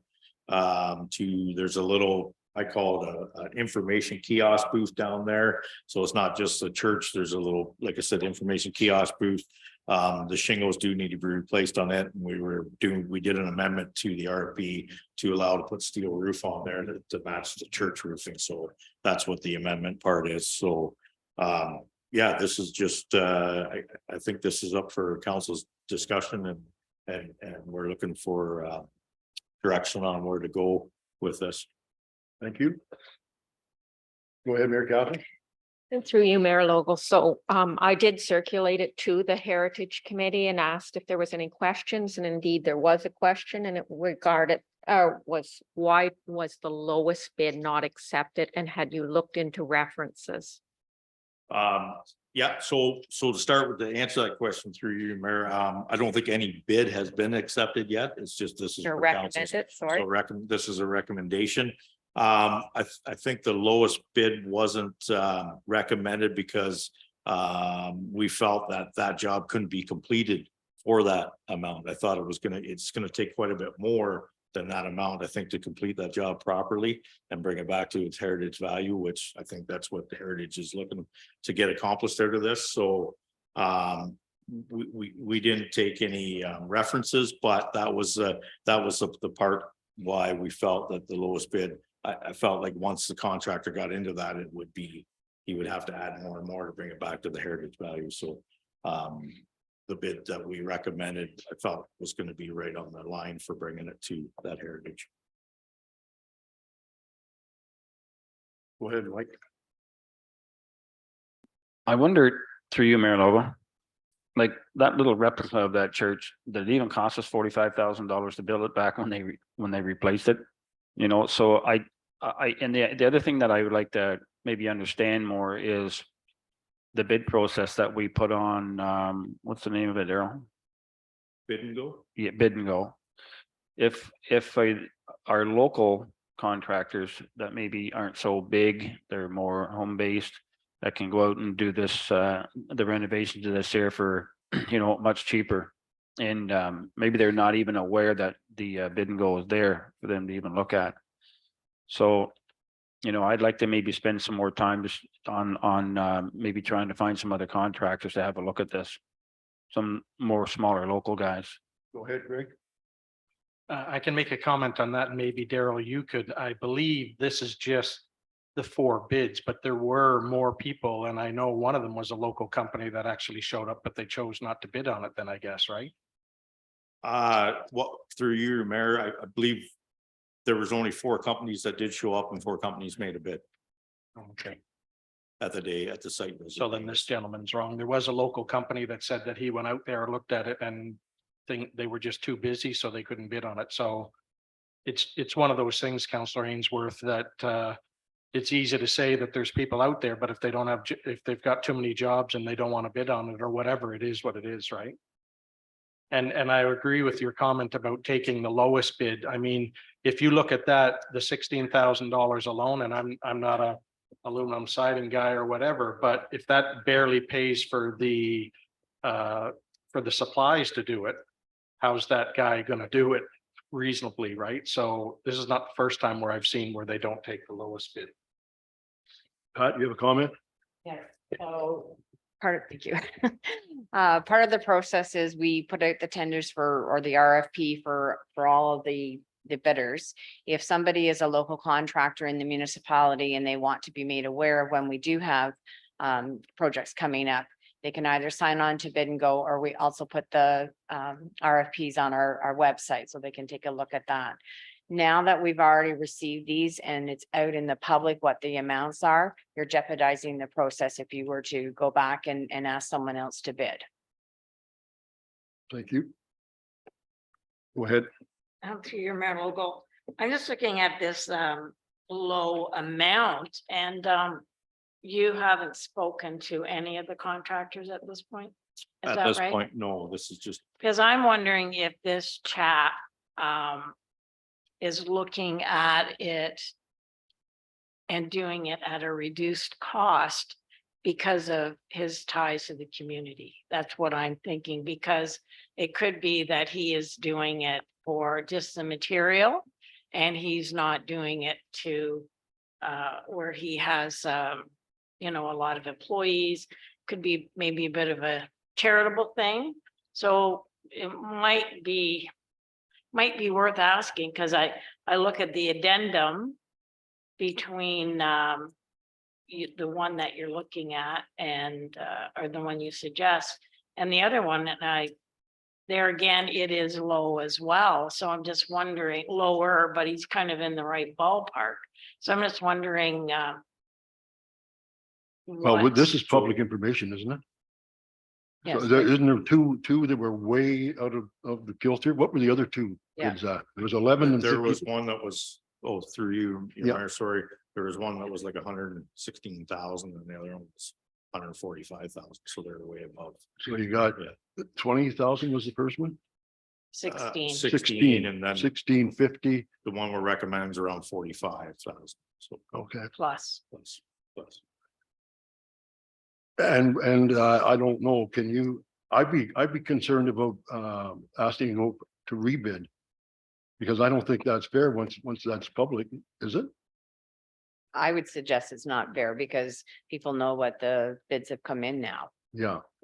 And I would think if they wanted to tell us that when they submitted their bid, that they're going to do it because of it were from the community or something, they should be including in that.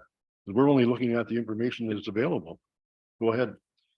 I would have no problem if, as your comment, Mary Catherine, about if you wanted to research a little more about this company that had the low ball, but I agree. I don't think you can't go out and rebid it again. That's No. not fair to all No. these companies because now their prices have been shown, right?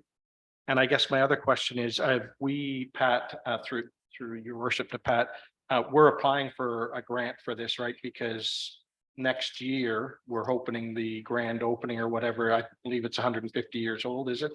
200 years old, that I'm sure the provincial government and federal government will want to have their picture taken with us when they're doing the grand opening and hopefully will approve a grant or something like that. But have we applied for anything or are we just waiting sort of? We have applied. We have not heard back from them yet. They did assign a number, so that's usually a good sign. But I have not heard back from them yet. And was there a limit on that grant? Normally, the amount. Yeah. So in the report, I believe under the financial.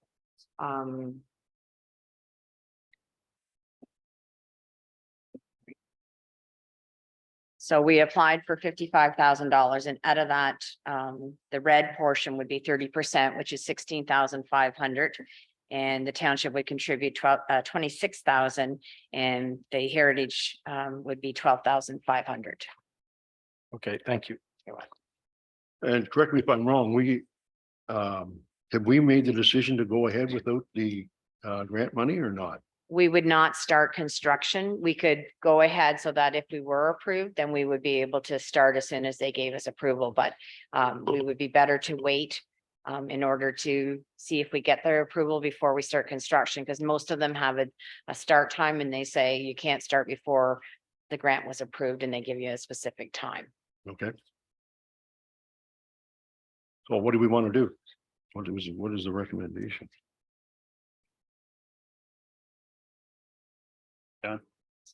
Go ahead, Mike.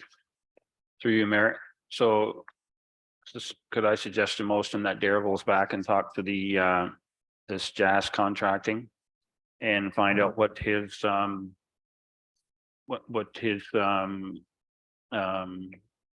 were and how he thinks he can do it for that cost. When did we open them? Recently or? Yeah.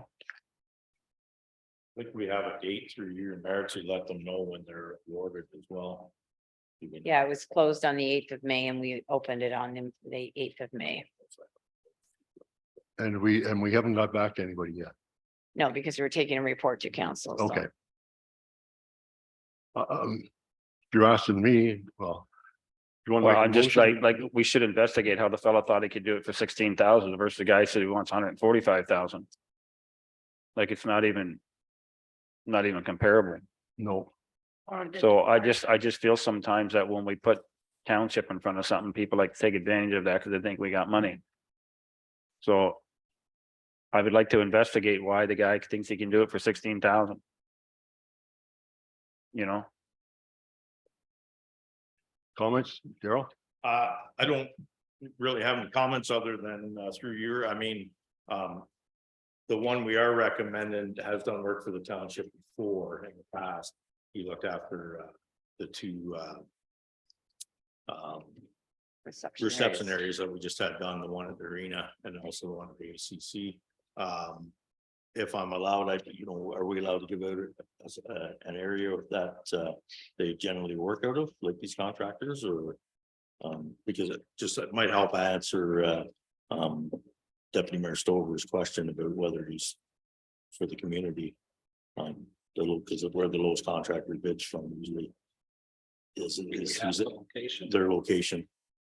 You can, yeah. Okay, Yeah. I didn't know if that was public or Yeah. not, just because you had mentioned about the lowest contractor company, so. Well, I say they're all contracting companies, so I But mean, I he's out of- can't see that being. He's out of Brighton, he's not from the Grafton community or the. Oh, he's in Brighton, Yeah, so right. he's a Brighton, yeah, I just didn't know if that would help you, or if you thought it maybe. Well, he's still in Local- Northern County. Yep. And I wanted to guess one pass that other question I information. have, when the files were opened and you put out what you wanted done, were specific what you wanted done, when, did they check all the boxes that they could do it all? I believe every RFP was filled out to what we were requested, yes. So is this a point where we could get references, or do you do that? Go ahead, Pat. Typically, if we were going to do that, we should have done it as part of the process. There's no harm though in going back to the lowest bidder and finding out the reason why is bid is the amount that it is. Especially when we put it in the budget at a higher amount anyways. So it just raises a flag to staff that this bid is this low and the other one's here. And then of course the other ones are way higher. So we're just concerned that it couldn't be done for the amount of money that was quoted.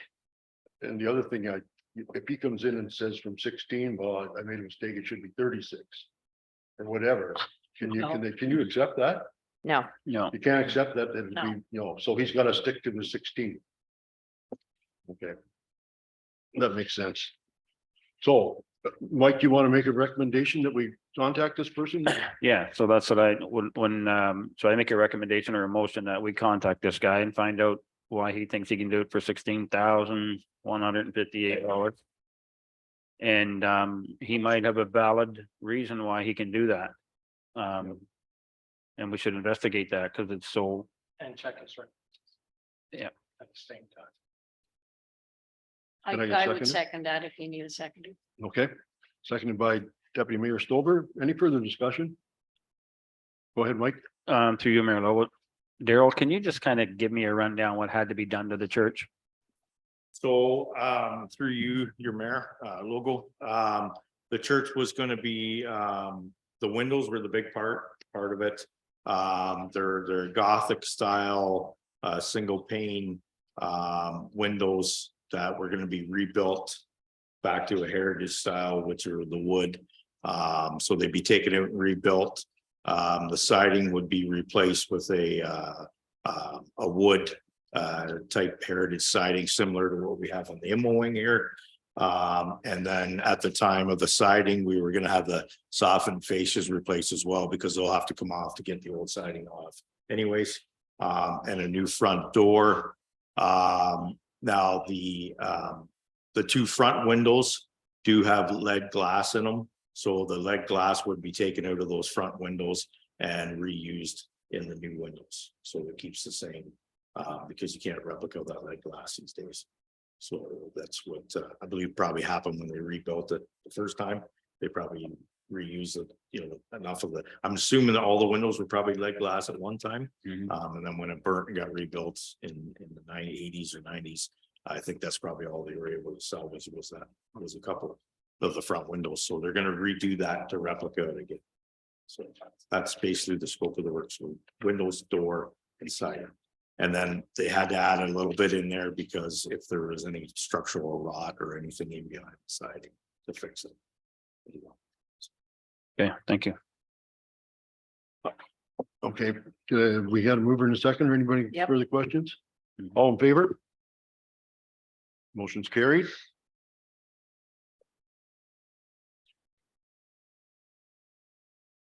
Thank you.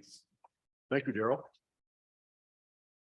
One thing I'm wondering about, Pat, and whether we can discuss that now is about the proper time, but when we get a capital budget for, I don't know what the figure is, $50,000, can council be informed that we're gonna send something like that out? For a bid? oh, when we actually go to tenders or Yeah. request for proposals, yeah, we can send out an email when it's ready to go out. And then if you know somebody that's in the business, you can make them aware of it. That's not a problem. Good idea, thank you. So, Mr. Mayor, if we can go back to the fire chief, he's now present and Yes, give me 1 minute so I can jump over to that desk Sure. and Yolanda can take over hers, please, and thank you.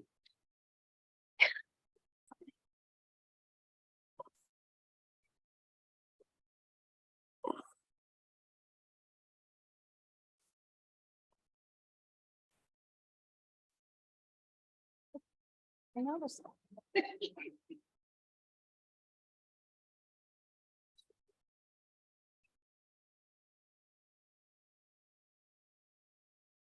good afternoon, David. Good afternoon, Mayor. What are you doing with that? Isn't it smoke just unbelievable out there today? I have an announcement for you once I'm finished.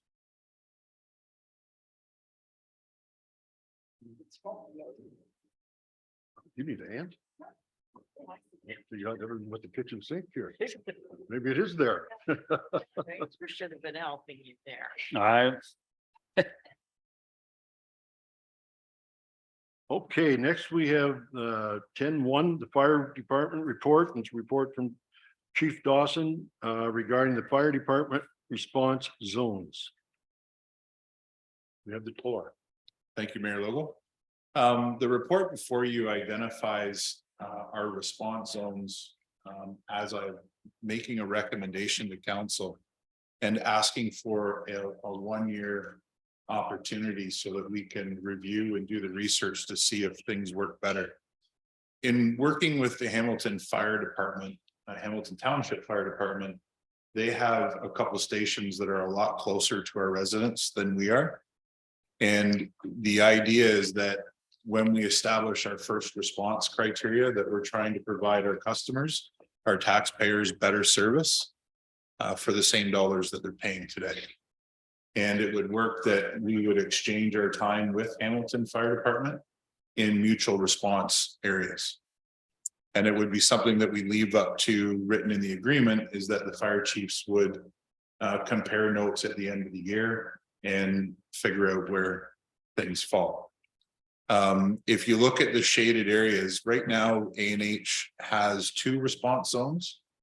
What that means is in the event of all alarm calls, all possible fires, all fire calls, all 3 stations get dispatched. For certain calls like motor vehicle collisions, medical calls, Gilman Township has a zone 1 and a zone 2, which is a north and a south. And it just dispatches 2 stations. In the areas that are the shaded areas that we would share with Hamilton Township, you would see 1 station being dispatched from A&H and 1 station from Hamilton Township. That leaves our other 2 stations non-dispatched, but ready to still protect the remainder of the municipality. Currently, when all 3 departments or all 3 stations get dispatched in Alden-Caldman, we usually put the furthest away station on standby at a location geographically identified as a reasonable response distance. Our role as the fire department is to always provide protection for our community, not just run to the alarm calls when they happen. So again, the shaded areas would be response areas that Alden-Caldman and Hamilton Township would share together. And then in 1 year's time, we would come back to you with the data to be able to share what our response times did, how many calls we actually had in those areas. An example would be Golden Beach Resort. Has a big population, especially in the summertime. And the Hamilton station in Harwood is just that much closer. And there really isn't much point in our station number 2 in Centerton driving all the way to Golden Beach Resort when Roseneath and Harwood stations could handle it. So it's just about trying to create an efficiencies study for you. And we need the availability or the ability to do that. Questions? Go ahead, Mary Catherine. So Chief Dawson, if I was a counselor in Hamilton Township, would I be looking at a map like this showing that our stations are going to be the second responder to some of their stations then? No, only in a mutual aid situation. And it has to do with an 8-kilometer radius around each fire station. And it's because of the station's geographic location. So where we are doing this with Hamilton Township, I have invited the fire chief, from Crammy Township to do the same with us. Because when we look at Northumberland County, our fire stations, there is a map that was identified through the last LUMEX master fire plan study for the entire county that identified an 8-kilometer circle around every fire station.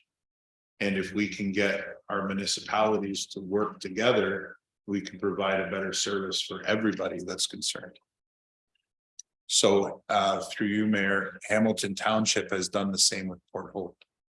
Port Hope is doing the same with Clarington under their new fire chief. And then so. I can recall, I could be, I'm positive at one time we did talk about Grammy looking after some portion of Lakeport in that area. Does that still exist or? So Crammy does currently still look after Lakeport. I've invited them as part of this to look after a larger portion. And in exchange, we would look after a larger portion of the north for them from the Centerton Fire Station to Castleton from Centerton on a leisurely drive is about 5 minutes. So in response time, can we meet the response criteria set out by NFPA 1720 for our population density? Yes, we can for them. But again, they would have to want to do this.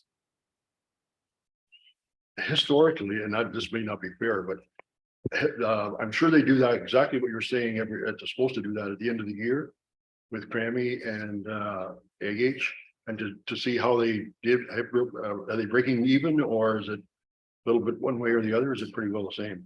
That is correct, Mayor Lobo, and it is the same with Trent Hills Township. So we had with the last fire chief in Trent Hills, Tim Blake. Yeah. We did this exact same thing and traded off some areas because of our stations were closer. And in the agreements, it identifies that the fire chiefs will get together at the end of the year and discuss where the fallouts are. If one department is more short than the other. There have been a few minor conversations about that, but there's never been any real exchange of funds. Until what we started in A&H with regards to our charging for motor vehicle collisions for people who are not taxpayers of a municipality, or significant motor vehicle collisions where there are legal charges pressed. We do charge the insurance companies. And if we receive help from our mutual aid partners, we include that within the invoice. And then we have been writing the check for their involvement. And that's just about being shared services, true and true, right from top to bottom. One, maybe somebody else, but I have one final question. So if it happens, there's a call to Golden Beach. Both Hamilton Township out of Harwood and Roseneath will be called at the same time, and they'll get there and they'll work out together who stays and who doesn't. And so it's always identified, Mayor, through our automatic aid agreement. We would write the provisions in there. The assisting fire department would provide the initial response, but that's only for the first hour. Yeah.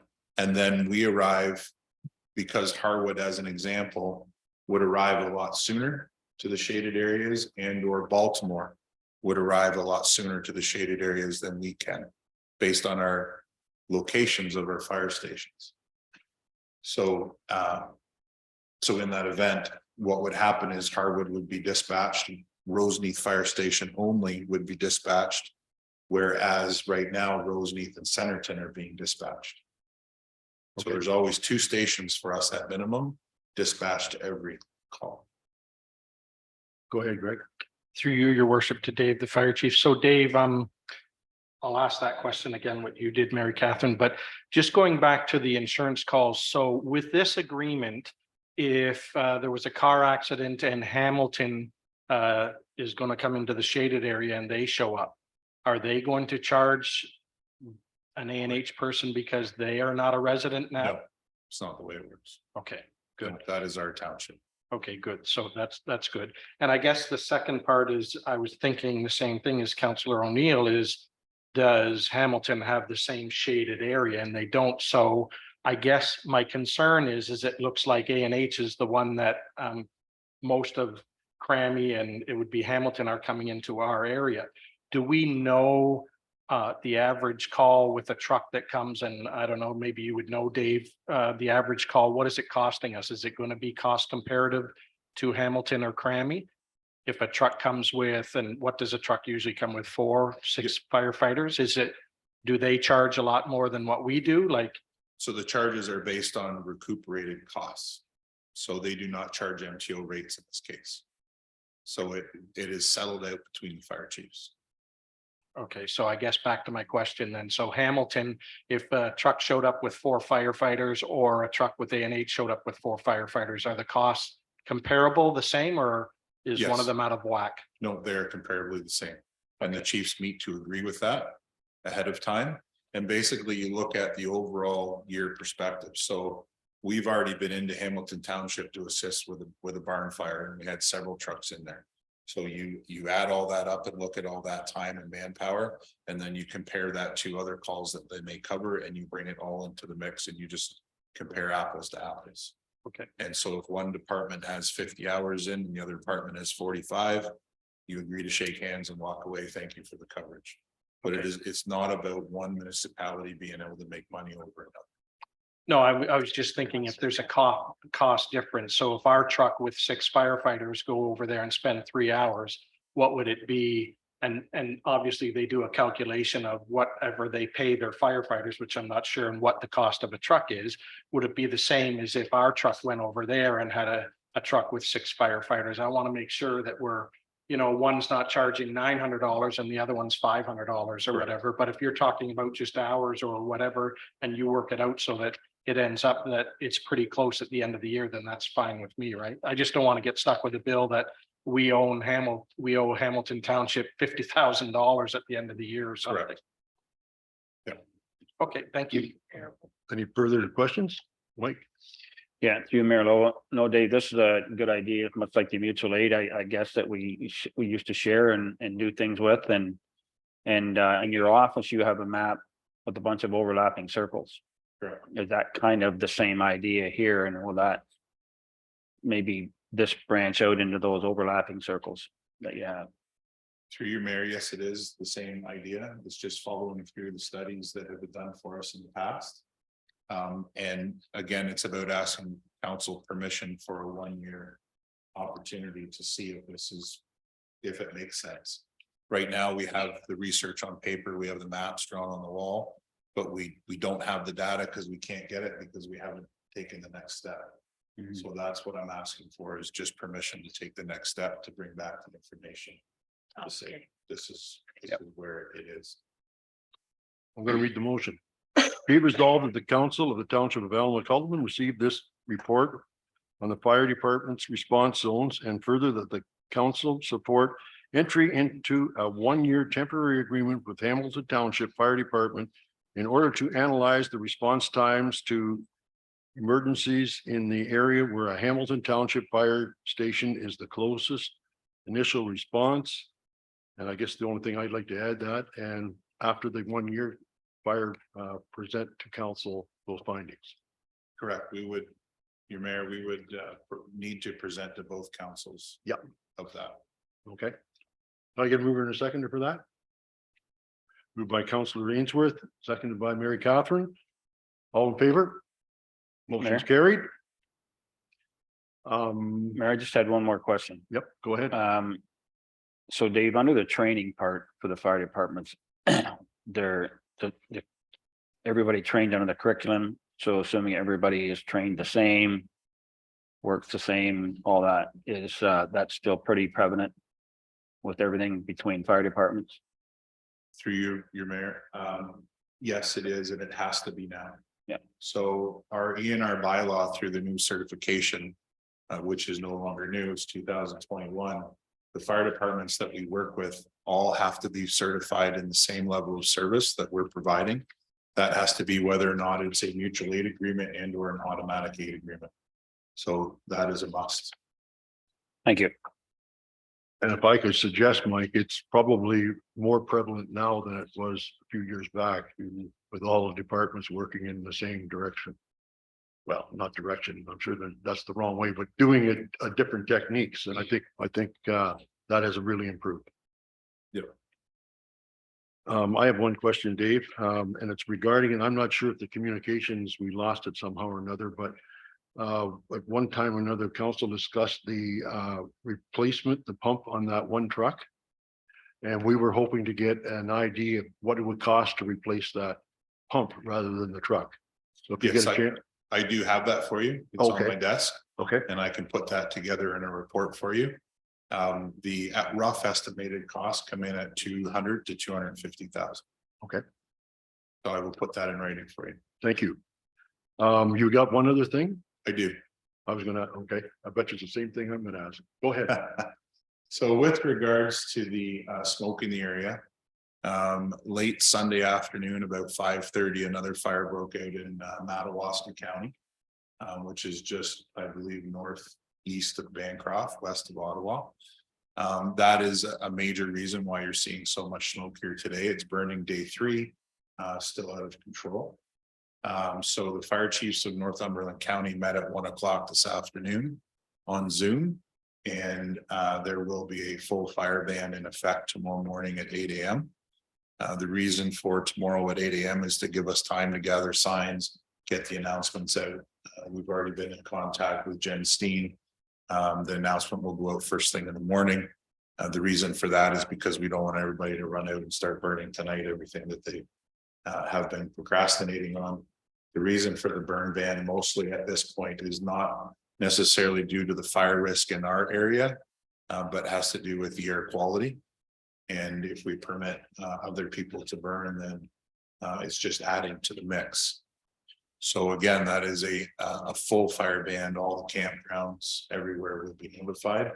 And once I leave here, I'm going to have a conversation with Alderville to ask for to mutually comply with what we're doing as well.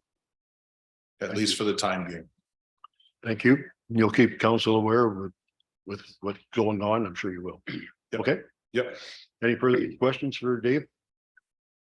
Thank you, David. Thank Have a you. good evening. Thanks, Good Chief. luck. Cheers.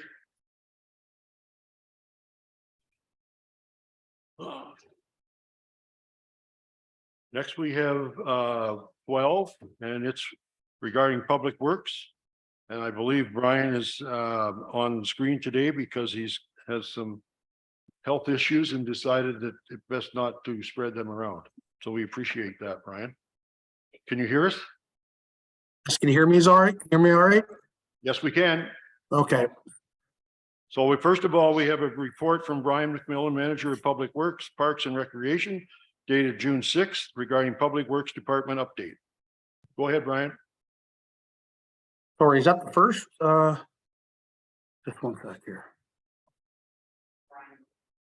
Oh, the Prime League. Okay, I'm sorry. Yeah. Go ahead. Okay, just bear with me. Sorry, I just jumped over.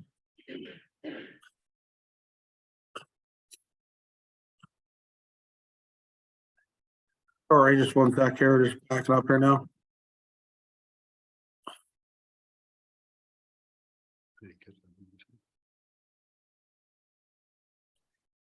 Go ahead.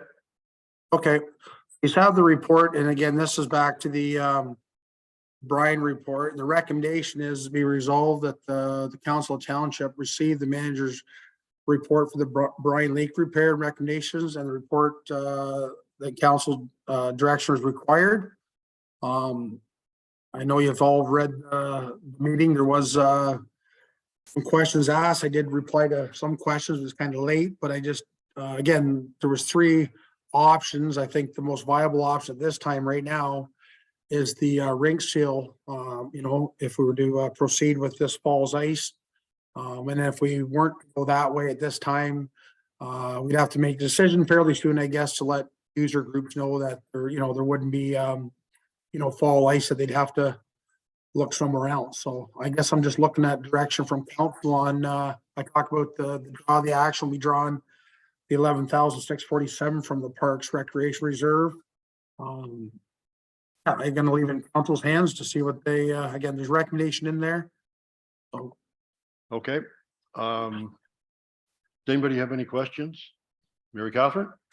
I actually have a number of questions, Mayor Logo. The first is regarding the leak. I know that it was brought to our attention that it was 5 days before the end of the season when this leak occurred. Now, 10 gallons a day is a huge leak. Had it been a slow leak over the course of the season, or was that it had been fine and then one day there was a 10 gallons a day leak?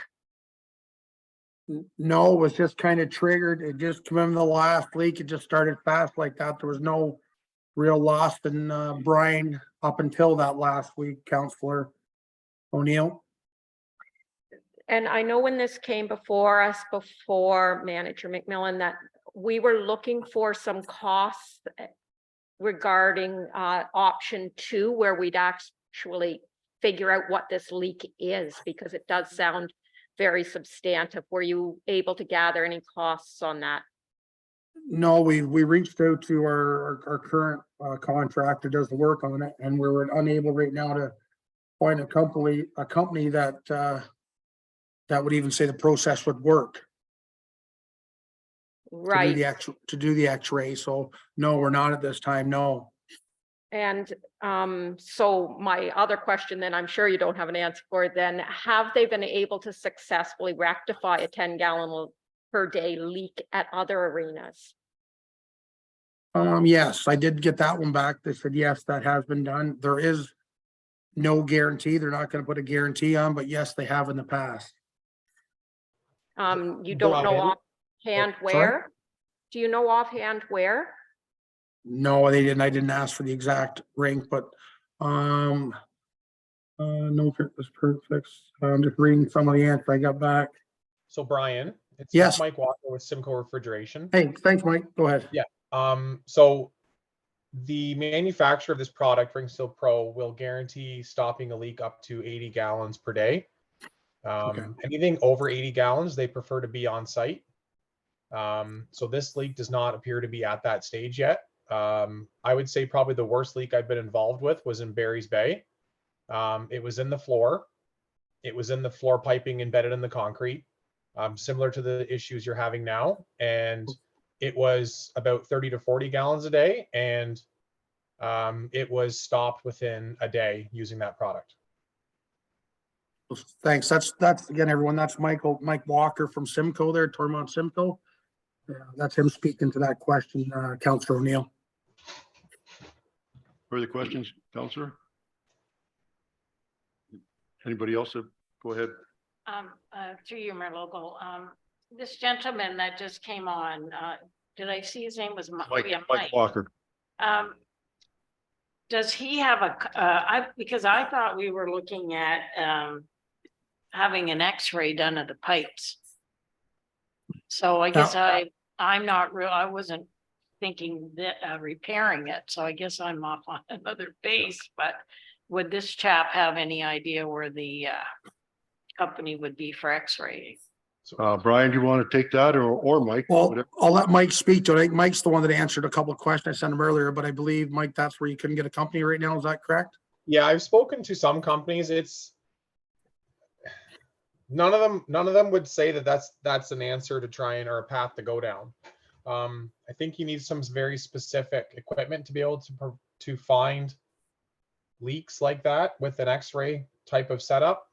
So the two companies I found, even talking to colleagues in Toronto, they said that they didn't really think that the situation you guys have would validate sort of an X-ray type approach. They said that they would have a very difficult time trying to find the leak that way in any kind of specific area. So in the concrete slab, there's 1/4-inch poly piping every 4 inches across the entire width of the pad. So trying to find a leak like that using that technology, it's just they didn't guarantee that it would be of any success. Okay, thank you, Mike. Go ahead, Greg. Through you, your worship, to Mike at Simcoe. So Mike, is it possible that a Simcoe person could be there and do a pressure test with it and they do where they listen to the leak? I've seen that done before in a place I worked before, and Simcoe did it. Is that not an option for this, or do they do that anymore?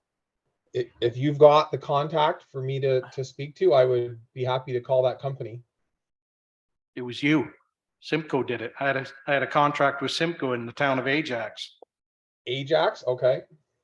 And Jared, who was the Simcoe rep, who we paid, came out and they pressurized the system, I guess, and they went around and they found the leak. Not always, but I mean, they found it. So does Simcoe not still do that or no? I can call Jared Russell now that with that new information, I can call Jared and ask him if he recalls that. Sure. Thank you. And how long will that take, Mike? I can call Jared after this meeting and see if I can get a hold of him. Okay, and Greg, you think this was successful in the past? And is it going to cover the 11,000 bucks? Well, it could end up being more expensive. I'm not saying, you know, what the cost is. Obviously, back in the day, which was 216 or 215, Jared came out, and I don't know the exact, Mike, exactly what he did, whether he just pressurized the system or whatever, but it's almost like a leaking tire, right? And they go around and they can listen to where, now in my rink, it leaked usually in the same space at the elbow, so they knew to stick around there instead of going around the whole place. Probably the same as at Grafton. It's probably leaking in the corner where it's sunk, but it's quite expensive too. I was just saying, if we could get a cost comparison, it's probably, in my view, better to go with the rink seal than it is to have somebody come out and spend hours and hours and you could have multiple leaks, right? Yes, so is everybody familiar with how the Rink Seal product works? No. Not really. So in a nutshell, it's a powder. You introduce it into the brine system, which then flows out to the floor. The product reacts with air and pressure. So it goes around and finds a small leak, multiple leaks, and it will create a concrete surface on the exterior of the piping. And then the remaining powder that is in the system kind of works like a sandpaper approach, where it kind of smooths out that area and it creates the internal diameter of the pipe again. Because there is no clear indication of where the leak is, you may have a big leak, you may have 5 small leaks.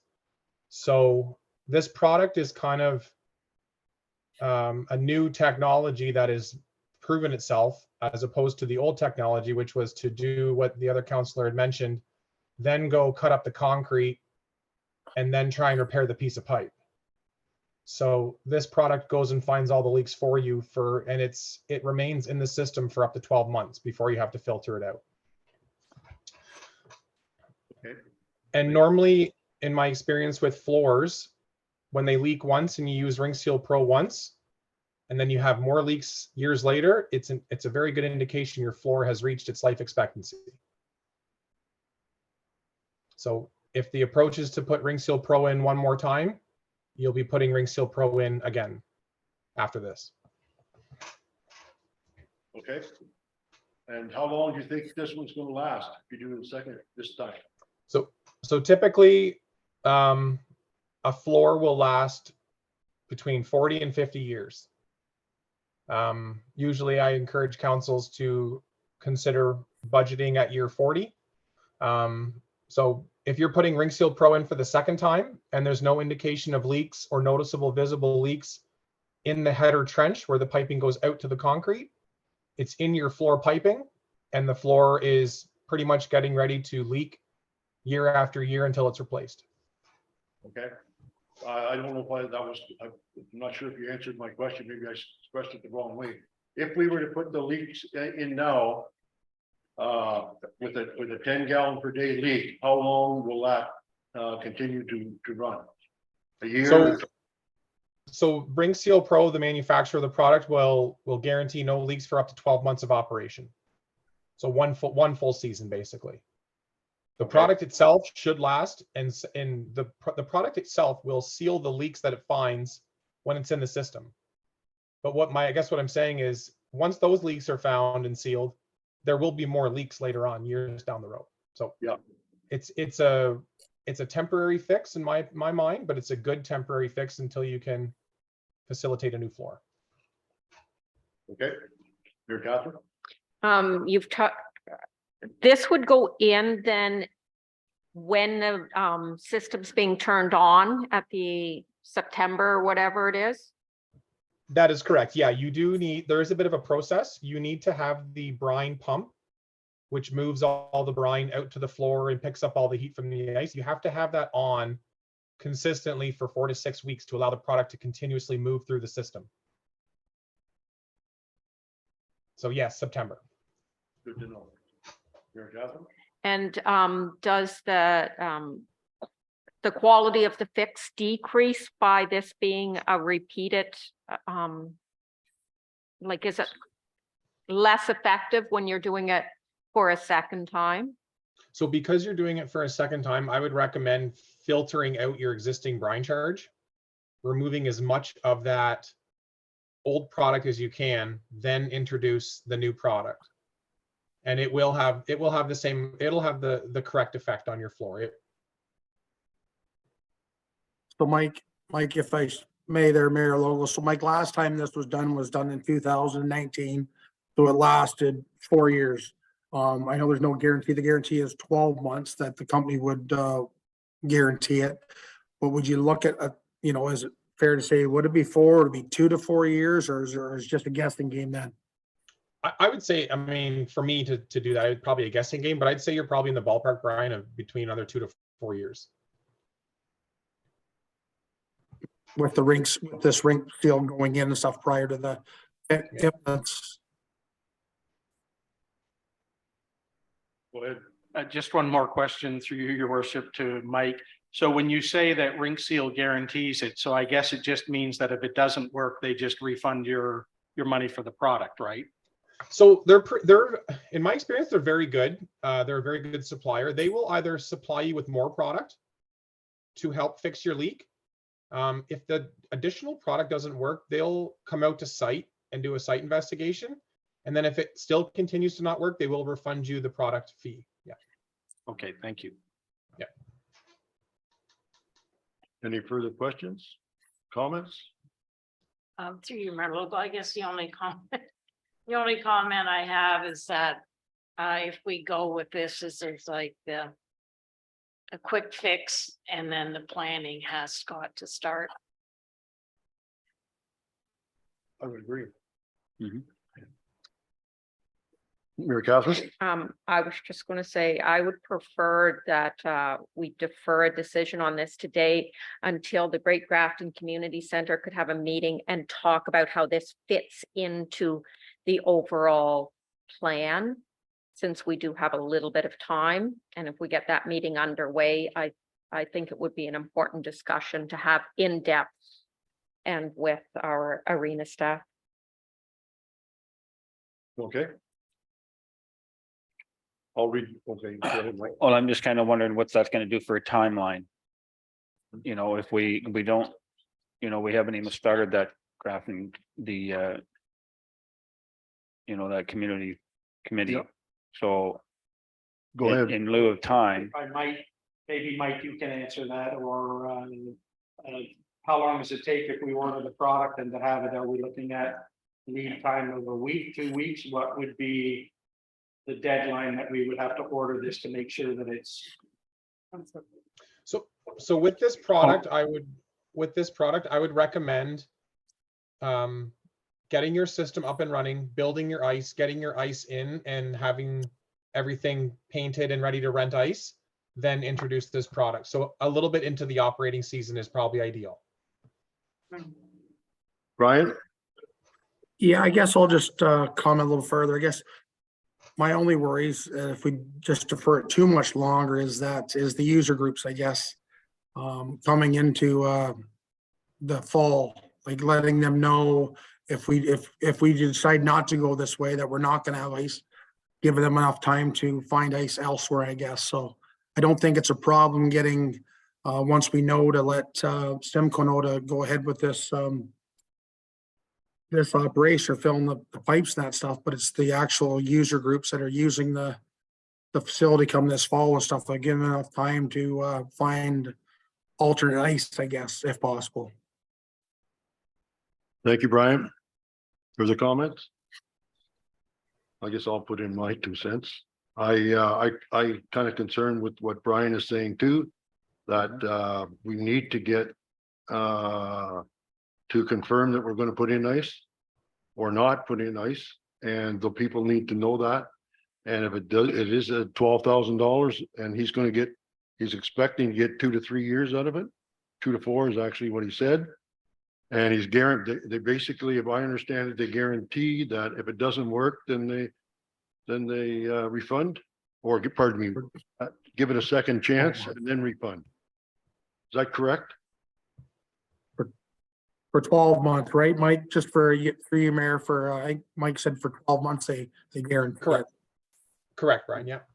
And I think we're saying, for you, Mayor Logo, I think we're just looking back at historical data here that was used in 2019. So it has lasted 4 years.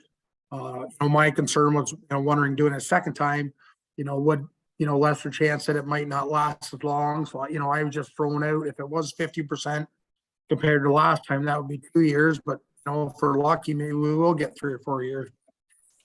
I guess it's an unknown, but, I know we'd be good for another season anyways, and I think Councilor O'Neill mentioned about, we definitely have to start the process of, having a committee discussing the future of the new, the current rink and stuff in life of it, but we can't sit on this much longer. Once we start this process, well, we got to start thinking how we're going to proceed in the future for the rink. Thank you. Mary Catherine? I think this begs another question in front of us as council. We already had to do an emergency repair over the Christmas or in that area. We've now got another emergency repair. This isn't the only system that's at risk. The arena is very, very old. I think there's a lot here and we need to, are we going to say, what are we going to do if this doesn't work or if another system breaks? I mean, this is not an easy discussion, but are we prepared to do whatever it takes to get through next season? Good question. Okay, I'm going to read the recommendation. Be it resolved that the Council of the Township of Allen-McCalderman received the report from Brian McMillan, Manager of Public Works and Recreation for the Brime Leak Repair recommendations, and further that council direction is required. Mover and seconder. Moved by Mike. Seconder. Seconded by Greg. What is your recommendation? To go with the spend $11,000 and put the product in there. Thank you. Other discussion? My recommendation would be to defer it for a month. And the reason I say that is Councilor O'Neill brought up a very good point when she said, what else can go wrong here? So we've got this 11,000. We had the emergency repair. What else can go wrong? Do we have that information? I don't think you'll get it. That's an easy, hard question to answer. Is it going to have a fire? I don't know. Well, I don't mean a fire, but I mean malfunctions on different other equipment. And Councilor Booth, you may have being around all that. That's kind of an open-ended question. Is The it? roof could leak tomorrow, Yeah. right? The roof could leak tomorrow and whatever. I have no problem with deferring it for a month. I just don't see what a month is really what you're gonna be able to accomplish in a month.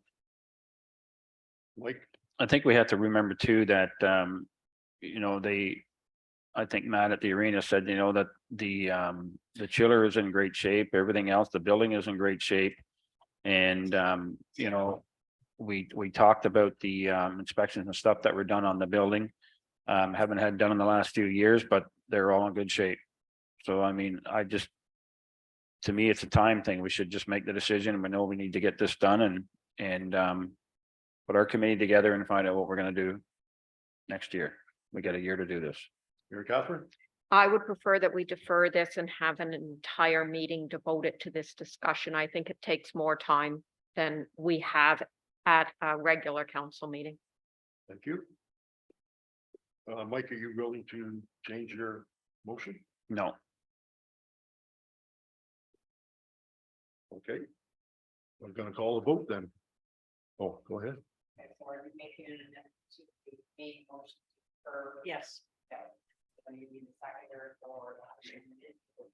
Okay. Thank you. Moved by Mary, second by Mary Catherine. All in favor? Well, Of the amendment. of the amendment, but are we going back to what you said, Mary Catherine, a 1 month? I want. Yes, 1 month and we will have met during that month as, I'll agree to 1 month only because I don't think it's gonna affect whether or not 1 month it's gonna take us into July, and by then it should be decided. So I'll agree to the deferment. I have one comment on that. I'm taking vacation in July. So Well, I mean, That what doesn't about matter. the first Just- week in July or the? Well, we'll just have to get her done or. Yeah. we'll No, I come think back so. and We'll be voting again but not along deferral. If it's within 1 month, I'm fine. July 6th, Is that the next meeting? Council doesn't meeting? matter. That's 30 Well, days. it does matter if it's not a council meeting. Well, I'm just wondering what the, might be in around there, Madam. Well, we voted anyway, right? Yeah, yeah.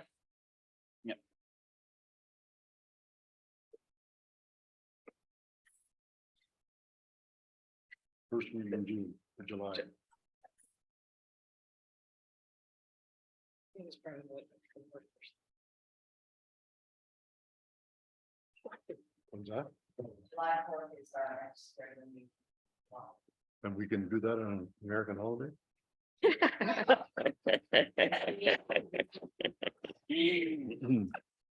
Okay, that motion was, go ahead. Just for clarification, it's deferred for a month and then meet time.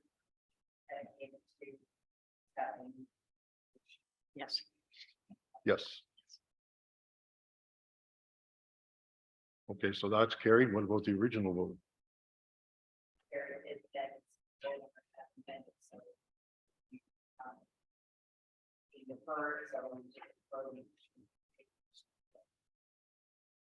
Okay.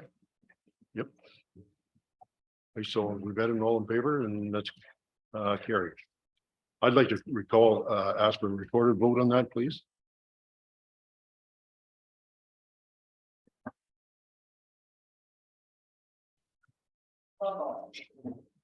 Nay. I gotta ask, we're doing a recorded vote again Recorded vote, yes, for Jones' motion? yes. Yes, nay. Yes.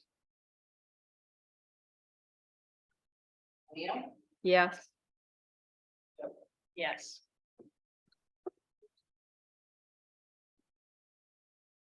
Thank you. Brian's asking, Mr. Mayor. Yes, Brian, go ahead. Yeah, can I just ask a question there?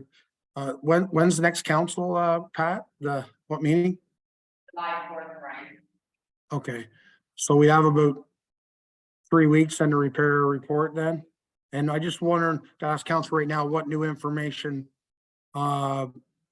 we'd have for this next meeting, I guess, or what they'd like me to bring forward, what else they'd like to have see, if that's coming from me. I Well- don't believe it's a new report we're looking for. It is to have a meeting where we have a full discussion. And you would be in attendance, as would other recreation staff, as you felt was necessary. Okay, so no more, just I didn't know if I had to prepare, okay, nothing else, okay, No, just arrange the meeting if possible, Brian. okay. And it's my understanding, Councilor O'Neill, that it's to discuss what issues there could be with that facility and where council wants to go. So I'd add to that is probably, Brian, it would be yourself, Matt Dickinson and Jennifer Steen should attend. Because they're all involved, Jennifer with the booking of ice and that and what ramifications would be, and Matt as he looks after the arena. Okay, you just want to keep it internal then with staff as well, or any outside contractors, just staff? No, I mean, I think we got our answer from. Okay, good. I just want to be clear, that's all. Yep. Yeah. And this will be an open meeting? Yes, it'll be an open meeting. Has to be.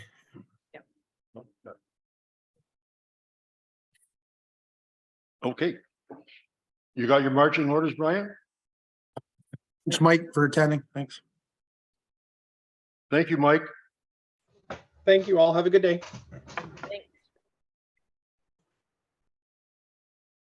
Next, we have a report from Brian, Manager of Public Works and Recreation dated June 6th regarding Public Works Department update. Yes, again, good afternoon, Mayor Logo and members of council. You have my monthly department update before you. Quite a bit of detail, I believe, in the report. I know you've all read it, so I'll answer any questions you may have on the report at this time. Anybody have any questions? I have one, Brian, and it's regarding the signs that you mentioned. Actually, it's your 40 calls and a lot of them are roads, but one of them is signs. Yes, And my question is, there was an issue on Aird Street regarding parking. And is that included in your signs? no, I guess I was talking to Pat just briefly after you mentioned that, Mayor Logo, to her.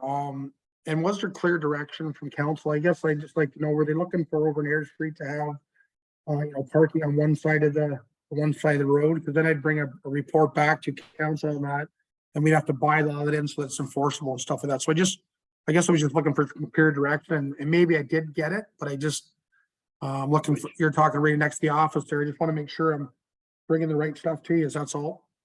Well, I think the concern is on Aird Street between County Road 2 and just past Charlotte, prior to you getting to the street where the overage, the older, yeah. Pardon, yep. That would be restricted to one side because the houses are very close there. From one side of the road to the other, like there's a sidewalk that runs into the road and to the fence, the private property fence on one side, and then the other side is as bad as worse, and there's not enough room. When people are using that, particularly when they use the church there, the old church, they park on both sides, and there's absolutely no room for any emergency vehicle to get across there. So I think what we're asking for and what we need is parking only on one side and restricting it on the other. Okay, well, there's a couple different options I can bring to council, I guess, whether we leave it on the one side all the time or we alternate, like the half for the half the month and half the other month as well. So I can bring we will have to pass a bylaw, so I can bring that report back to council, or just like me to proceed with what I recommend. How would you do it? There's two different ways to do that, I guess. Okay, we'll bring us your report and Okay, and we'll go from there. For next month, please. Mary Catherine? Just wondering where we are with the road study. the roads need study. Yes. Yeah, it hasn't been awarded yet. We're still in the process of awarding that, O'Neill. Okay. And if I can carry on with that a little bit further, I think we're going to look at all of our budgets that we're going to have an updated each month of where they are. Oh, the capital? Capital, yeah, Yes. yeah. Yes. And when is that coming then? Will The that come? second meeting in the month. Second meeting. Okay, so we'll have all the answers in 2 weeks then. Hopefully. Understand, Brian? No, I didn't catch. What are we bringing started for the second meeting? Sorry. Go ahead, Pat. So the report that I took to council, the second meeting in May, will be coming forward in June with an update on the capital projects and where the status of those projects are. Okay. Thank you. Any you. further questions on 12.2? Be it resolved that the council of the township of Allen Calderman, Pat, go ahead. I know that the mayor has sent out a notice, but I just think it's important to thank Brian and his staff for the great job they did on Saturday at the opening of the Public Works facilities. So great job to everybody that was involved. I was going to say that till 12:05. No, I tease you. Thank you. Yes, Brian, I want to echo that. It was very gratifying to be there that day and see all of the work that your team has, by that I mean Delrin and who's the other one? Fuel engineering. Yes. For their hard work, and then your team for bringing the place together and making it look really good. So thank you very much. Yeah, and thank you for the emails from the companies there and from all the council, I should say. And I did pass that on. We printed that off and passed it on to our staff there. So anyways, they take great pride in the facility, so they wasn't a problem for them jumping in and getting it all spick and span for the open house there. Okay, we're gonna move along. Or did we get it? You need a motion, I interrupted, sorry. Be resolved that the council of the township of Alma Alderman receive and file the managers of public works report dated or departmental updated report for the public works department. Mover and seconder. To receive and file. Moved by Mary Catherine, seconded by Deputy Mayor Stover. All in favor? Motion's carried. Report from Brian McMillan, Manager of Public Works and Recreation dated June 6, 2023 regarding Centerton Public Works Addition financial update. Go ahead, Brian. Yes, through you again, Mayor Logal and council. Council had asked that myself and the treasurer put a report together on the status of the new public works facility. So we kind of did that to where we are now. Again, I know you've all read it. I'll be glad to answer any questions council has with the status or what remains, or, you know, the costing of the project, the slight overage. I'm here for questions. Thank you, Brian. Questions? I'll make one comment. You know, it's not right to go over budget. However, knowing what the inflation rates have done in the past year, jumping up as far as much as they did, as well as knowing some of the challenges that other municipalities are having, staying within 2.1% of budget in this day and age, 2%. 2.7, pardon me, is reasonable, and we thank you for all your hard work. So I'll read the resolution then. Be resolved, the council of the township of Elm will receive and file the manager of public works record and recreations report from Centerton Public Works Addition Public Works Department. Can I get a mover and a seconder for that? Receive and file. Deputy Mayor Stover, seconded by Councillor Booth. All in favor? Motion's carried. Report from Brian McMillan, Manager of Public Works, Parks and Recreation dated June the 6th, 2023 regarding the Watton Sanctuary renovation report. Go ahead, Brian. Yes, again, through you, Mayor Logal and members of council. He's had I believe, a good discussion about this in one of the meetings I was not. So I sat down with our previous CEO, Mr. Gilmore, and he gave me a hand knowing what you were looking for here. And this is what I'm recommending moving forward for the Noangshan Sanctuary, is to go out and, you know, bring in a consultant to do a review of the sanctuary. And as well as part of that study is to incorporate some of the people in around the area, whoever want to be on that committee, to have input into, you know, the park's future and what they like to see. So again, I do have a recommendation there. I do have an upset amount of money that's in the budget that's currently in the 2023 budget of $20,000. Here to questions or any concerns with that recommendation and that council may have. Thank you, Brian. Councillor Booth. Through you, your worship, I think this is a good idea, Brian, because we want to make sure what we do with the Newawton Sanctuary, that we do it right the first time. And I think it's good to involve the public. I'm just wondering, after our presentation today with the Ganaraska, where they talked about a secondary thing, I'm wondering if Councillor Ainsworth could look into, because I think, would Newawton be under the Trent? It's Lower Trent. Or would that be under? Maybe it's possible, since Lower Trent and Ganaraska and them have all these experts on staff, that we could ask them if they could look at something instead of maybe going to a consultant, that we could. It would be the same thing, Brian. They're a consultant, but they're already there, that I'm sure that they would love to be able to have their staff that, you know, do some stuff for us and that, and we pay them instead of putting out an RFP. It's just an idea, that's all. Go ahead, Mike. Through you, Mayor Logo. Councillor Booth took the words right out of my mouth, so that's good. So, but yeah, and even with the Ganaraska presentation here today on the number one option there for what we actually pay for, it looks like they should be able to help us with the New Orleans Sanctuary. Brian, comment? Right. Yeah, I can, again, yeah, that would be great. I'll reach out to, deal with Gage Como from the Lower Trent quite a bit. I've met him out there a few times. I'll look into that. Of course, if we can save any money and have them, do this type of work, that'd be great. I'm just not sure, I'll put it out there, I'm not sure they would make recommendations on actually how we, grow the sanctuary, do maintenance on it, but I will reach out and bring something back to council then if that is possible, I guess. I just don't, they would be part, I think, as well, one of the liaisons that would be part of these, meeting with consultants, meeting with the small group that we'd have on a committee down there, but I will reach out and ask Lower Trent if that is a possibility. Okay, that's. Go ahead, Joan. I know, through your Mayor Lobo, I know one of the big issues that is in front and center here is the bridge. And I don't know as you need a consultant to wonder how the bridge is gonna get repaired or what state is it. So maybe you could just speak on the bridge if you don't mind.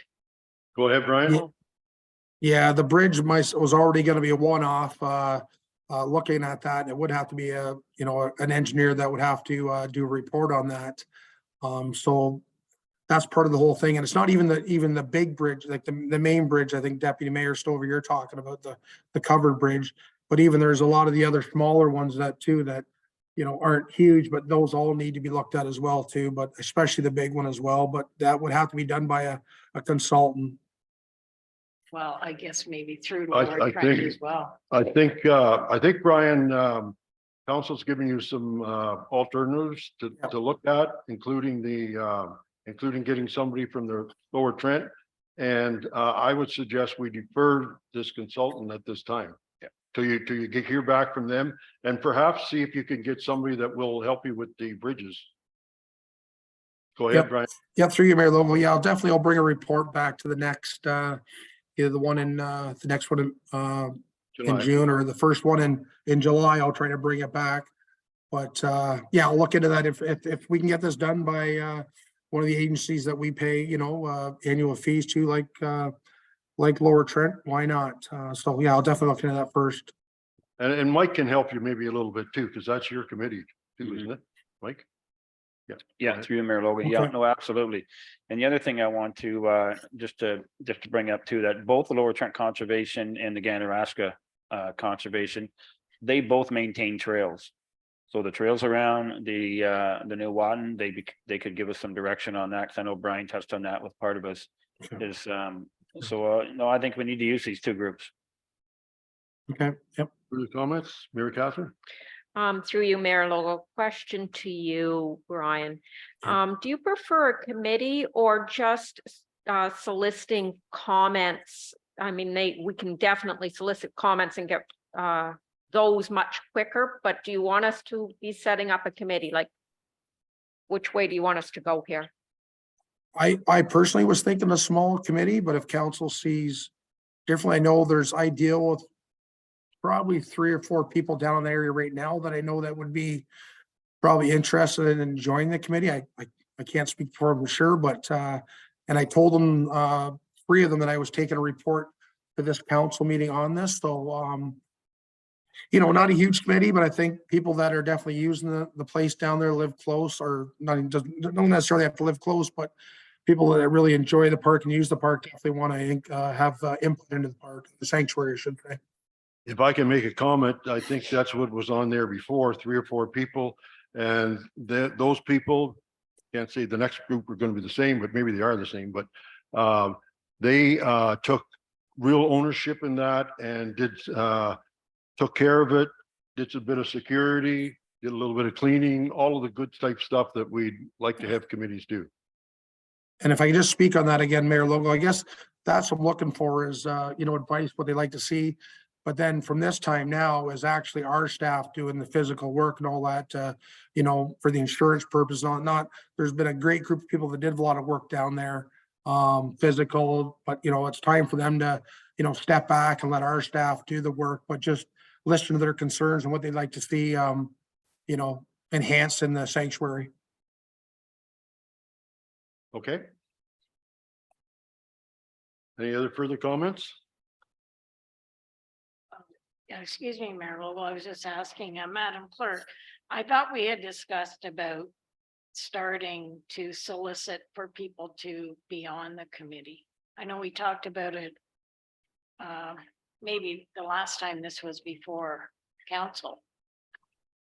Go ahead, I Pat. don't think there was an official motion to direct us to do that, but if council would like to do that, that's not an issue. We can have something put up on the website and garner some interest. Would you like me to make that motion? I would. Thank you. I will make that motion that we put out a bulletin asking for members of the Alma-Colleman to sit on a Nawatin Sanctuary Committee. Up to how many members? I would say 8, Well, that's too many. Yeah. 7. I don't No, think I you need think- more than I 7. think No, I five. think, 5 is. Well, I mean, I say a little bit more because people are, going on holidays and that way you be sure to have people. Historically, they've met maybe once every 2 months. Mhm. Well, I don't think you need that many. Go ahead, Brian. yeah, I'd be, I was thinking the 4 or 5 myself, kind of, but I'm open for suggestions there, whatever is. I think Deputy Mayor is gonna drop it to 5. Yes, I will. Okay, And with that, With that doesn't include staff though, or council members, right? So No. 5 from the public. Up to 5. That's what I would say. well, so that could end up being 8. Well, it doesn't So, matter, like staff. why don't we go doesn't 3 have to from the be public? on. that shouldn't be on it, really. No. Well, no, maybe Mike or Brian. will. Why don't we go 3 from the public? Go So ahead. staff are advisors, they're Yeah. not voting members. Mhm. So similar to your short-term rental ad Yeah. hoc committee, the staff were advisors, they're not voting members, so. I'll leave it at 5 Yeah. plus a council member. And is that an ad hoc committee? No, No, So it's gonna be for 4 years, No, 3. 3.5. well, 3 3 and a half now. for the term. You're looking into the future. Hey, Okay, so, That so was moved. Joan has a motion on the floor, I need a second, or is that how the system works? seconded by Thank you, Greg. Councilor. Any further discussion? All in favor? Carried. And I'll read the motion for regarding the report. Be resolved that the Council of Township of Allen receive and file the managers of Public Works, Parks and Recreation report on the Nawatin, geez, I got me. Sanctuary revision, and that this be deferred at this time. deferred and a report be brought back to the July meeting. Yes. Mover and seconder, moved by Deputy Mayor, seconded by Councilor O'Neill. All in favor? You and your hand. All in favor? Motion's carried. Mayor Lobo, I wonder if we could have a 10 minutes. I'm not sure if this is or do you want to finish up? I would suggest in the next 15 minutes, you call a 10-minute break. We're going to get as much as we can done in the next 10 minutes, and then we're going into closed and. It's just that we have a gentleman here. I know, But I mean, I would like to, Oh, when he's this here is for finished. yeah. let's do this I would last like one. to- Brian. Okay. Well, yes, you Thank you. definitely, yes.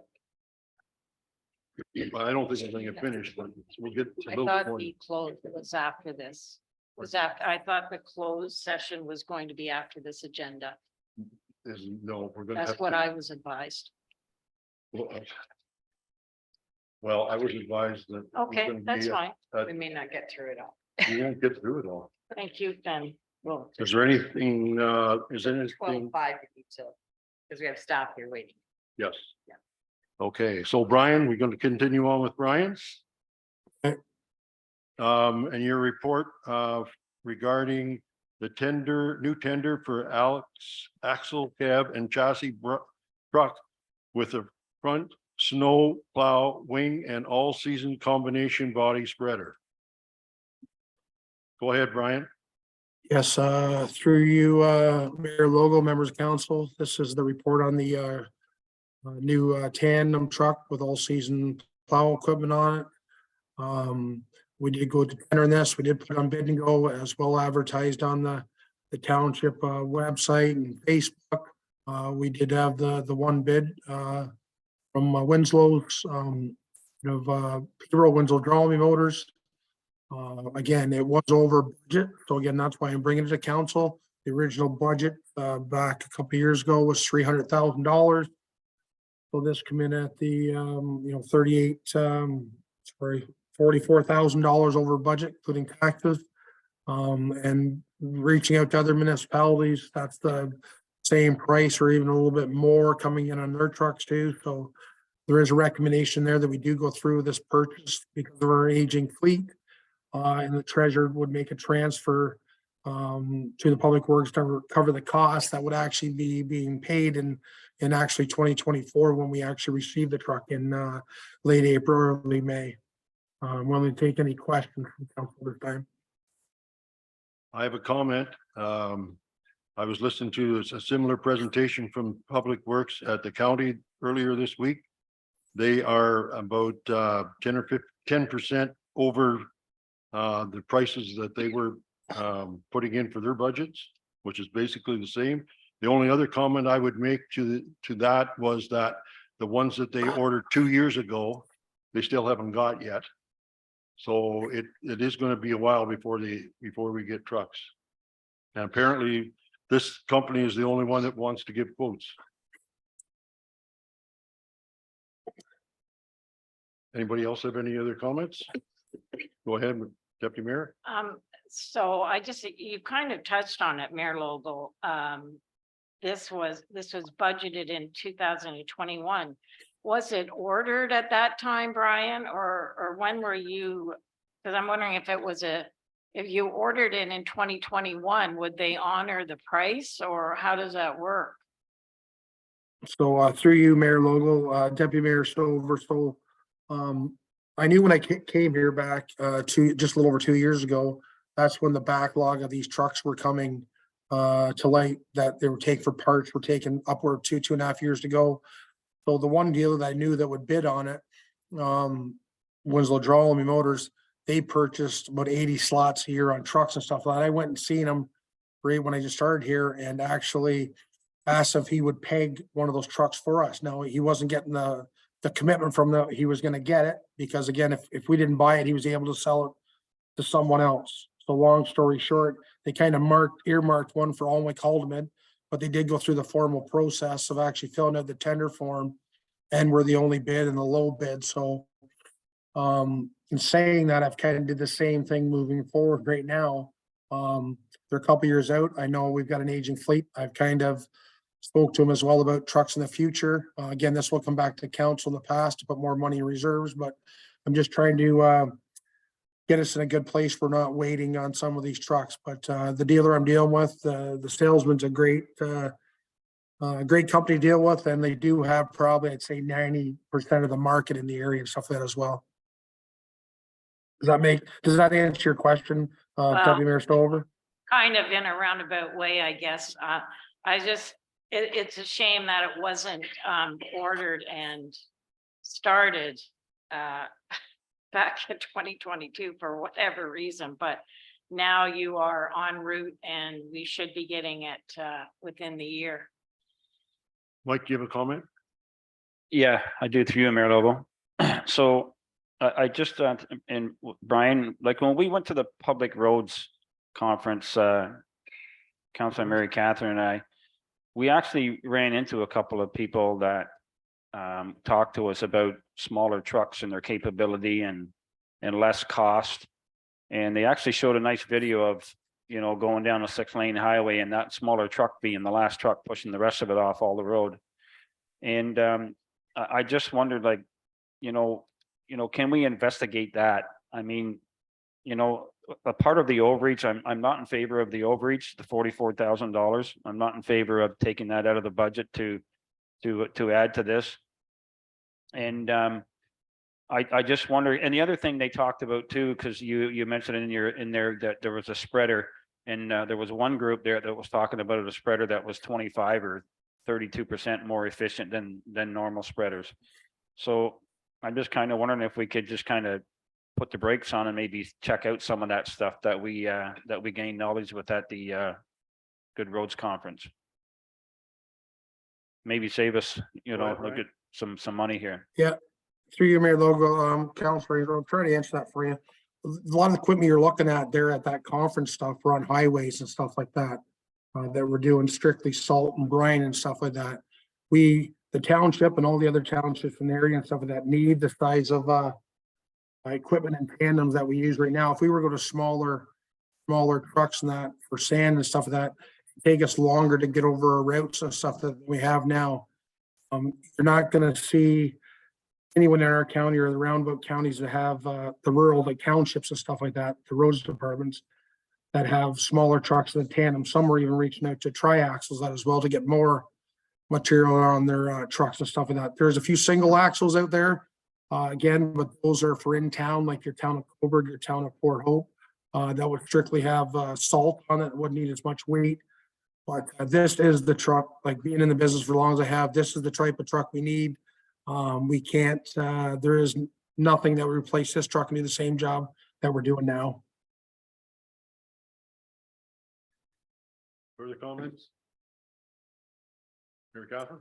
I'm just slightly following up on Councillor Ainsworth's observation. I saw at Good Road some townships where they would have staff and council, and they were basically soliciting or gathering information, I suppose is a better way to put it. And they were going to the booths, but they were targeting the booths that they knew they were going to be ordering because that had been improved in budget. Is that something you've ever been involved in? I reviewed through your mayor logo, and to answer your question there, Councillor O'Neill. I am updating all the equipment suppliers. They attend all our Northumberland County builders meetings as well. Any new technology that comes out. Like I said, there's a snow and ice school that I attend. I've been in a couple of years. Again, we do all chat lots, especially at those conventions and stuff, but I believe I am pretty well up to speed on all the equipment. And again, recommendation I'm making today, is there a replacement, something different we could have that's smaller that would work? No, I guess that's, the answer is no. Thank you. Any other further questions or comments?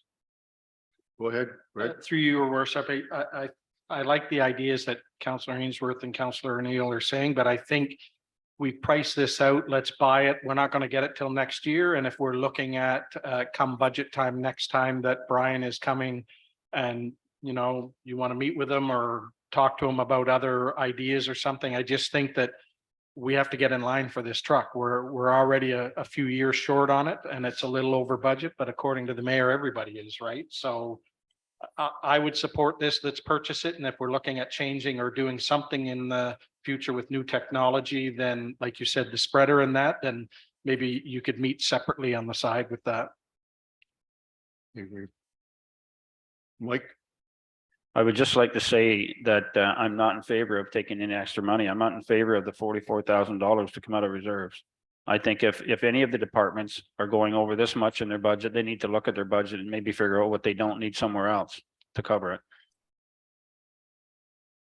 Okay.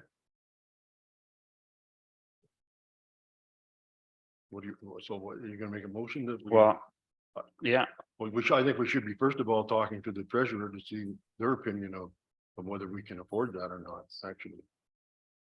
yeah, we can go there. Nicole's there. Nicole? Through you, Mayor. So I did assist Brian with putting together the numbers for this report. And really what you'd be looking at doing is actually transferring more funds into reserves so that when the purchase takes place in 2024, the funds are there. Does that put it $44,000 over budget? Yes. However, my experience so far in dealing with Brian as Public Works Manager is that when we have something that we've gone over budget in, we work to make sure that we can maybe find savings in other areas. So I think that, this is an important capital asset that if we were to drag our heels on this any further, you're going to be a lot longer waiting to get it. So that's just my opinion. So Thank you, Nicole. Greg? Through your worship. So Nicole, would we be able to just, I guess it's just moving the shell around, but because this is not coming until 2024, at budget time, could we not just say that this extra money, the 44,000, is coming out of next year's budget? That's all. So that it shows on the Public Works budget that that's $44,000 that is earmarked to make up for it because it's not being paid for until May. through you, Mayor Logal, absolutely. It could be reworded to say that that 44,000 would be added to next year's budget as a transfer into reserves to cover the additional amount. Also keep in mind, we have, I believe we have another truck in the budget for this year still to be ordered. So I would suspect that we're looking even further out to receive that one if we get that out for RFP. So, but in answer to your question, yeah, absolutely. It could be put into next year's budget if that's what council would like to do. Got a comment on that, Brian? No, it's whatever, I however was gonna council. say, like to- before you answer, Brian, unless Brian, you think you can find $40,000 in this year's, but maybe you find only 10 or $20,000 that can contribute to it. Just 40,000 is a big hack, right? To take all at once. Go ahead, Brian. To make this happen and to get this truck ordered, I can definitely, out of this year's budget, find that $44,000. That's what council would like me to do, that I can do that to make this purchase go through. Yeah, I guess it'd be nice to know what you're taking out of there too, though. That's what I was gonna say. So if you want to prepare something, just give us an idea what's coming, that's, you're not gonna be. Well, it would just be, it wouldn't be Mayor Logan, it wouldn't be one lump sum, it'd just be a little bit here and there and stuff like that, like there is a lot of operational items in the Public Works budget, but again, it is, would like to see this purchase happen, so. Well, we'll let you be the judge, I guess. You're the manager. Go ahead, Greg. As long as you don't touch the line painting, don't remove the $44,000 from the line painting. The That's residents untouched. really like that. Yeah, no, Anybody else? Greg, go ahead, or No, I Mike? think if we're ever gonna get this township, where we can run it like a business and, and look at these things here, if we have a budget, that should be our budget. You can't come down 4 months later and, and ask for 40,000 or $100,000 or something. I understand we have emergencies. But, and thanks, Brian, for taking that on and looking for the department where you can maybe cut some stuff and make this happen. So I appreciate that. So, and I think that's where we need to look at. So I think council needs to be aware that, first of all, we need a truck. Yeah. Second of all, we got the quote from a year ago. So as you know, all the prices have gone up. So yes, $44,000 is a significant amount of money. However, we still need that truck and somehow we have to pay for it. So whether we take some money out of the 2023 or because the truck's not coming until 2024, we increase the 2024 budget to include that. I think we should let Brian and Nicole decide what's the best and they'll tell us what they decided. So do we need a motion to go ahead with the purchase? I forget No. where we are. We need a motion that it be drawn, be it resolved that the council of the township of Allen McCollum received the manager's report for the Public Works tandem truck T01 2023, and that council approved the tender submitted by Winslow Bromley Motors in the amount of $338 plus applicable tax for the new tandem axle cab and chassis truck with the front snow plow, wing and all-season combination dump body spreader, and further that the 44,000 be transferred to the Public Works Reserve and the total 334,000 be drawn out in 2024 at the time of expenditure. Moved by Deputy Mayor Stover, seconded by Councillor Ainsworth. Any further discussion? Yes. I would just like some clarification on, you know, that maybe to add to the motion that we're going to look at cost savings, how we're going to make this happen. Could we say that Brian, in consultation with Nicole, the treasurer, would look at whether or not he could make that overage up this year or into next year? They could come back to us with how they're going to do it. That'll work. You know. Yeah, or you is could that just Pat, make it, right? just amend it. Yeah, so I'll just add in that Brian and Nicole will look at the overage and how it can. be funded. Yep. Okay. Yeah. All in favor? Carry. Is Jennifer still here? She had to leave early. didn't she? For you, Mayor Logo, sorry, she had to leave there. She had to leave, so I said I would stick around for a report. Okay. Are you ready to address it then? Yeah, I guess I know you've all read it. I'll try to answer any questions. I might have to refer it back to Jennifer. The only thing Jennifer didn't want me to mention was a bit of a typo. The only thing I wanted to mention was that, so she made 23 website changes. It was a typo. It should have read 231 changes. Website changes. So instead of 23 website changes, actually 231 website changes we made. So she wanted to make sure I mentioned that to you. Thank you. Anybody have any questions or comments regarding Jennifer's report? Go ahead, Greg. Through you, your worship, to Brian. Brian, I'm just wondering if you could maybe mention to Jennifer, now that we're into the summertime, and she's given us the final stats for the hockey, whether she could switch her reports over for the next little while about the availability of the baseball diamonds and just showing us maybe, you know, a weekly schedule and who the regular groups that are booked and things like that for baseball.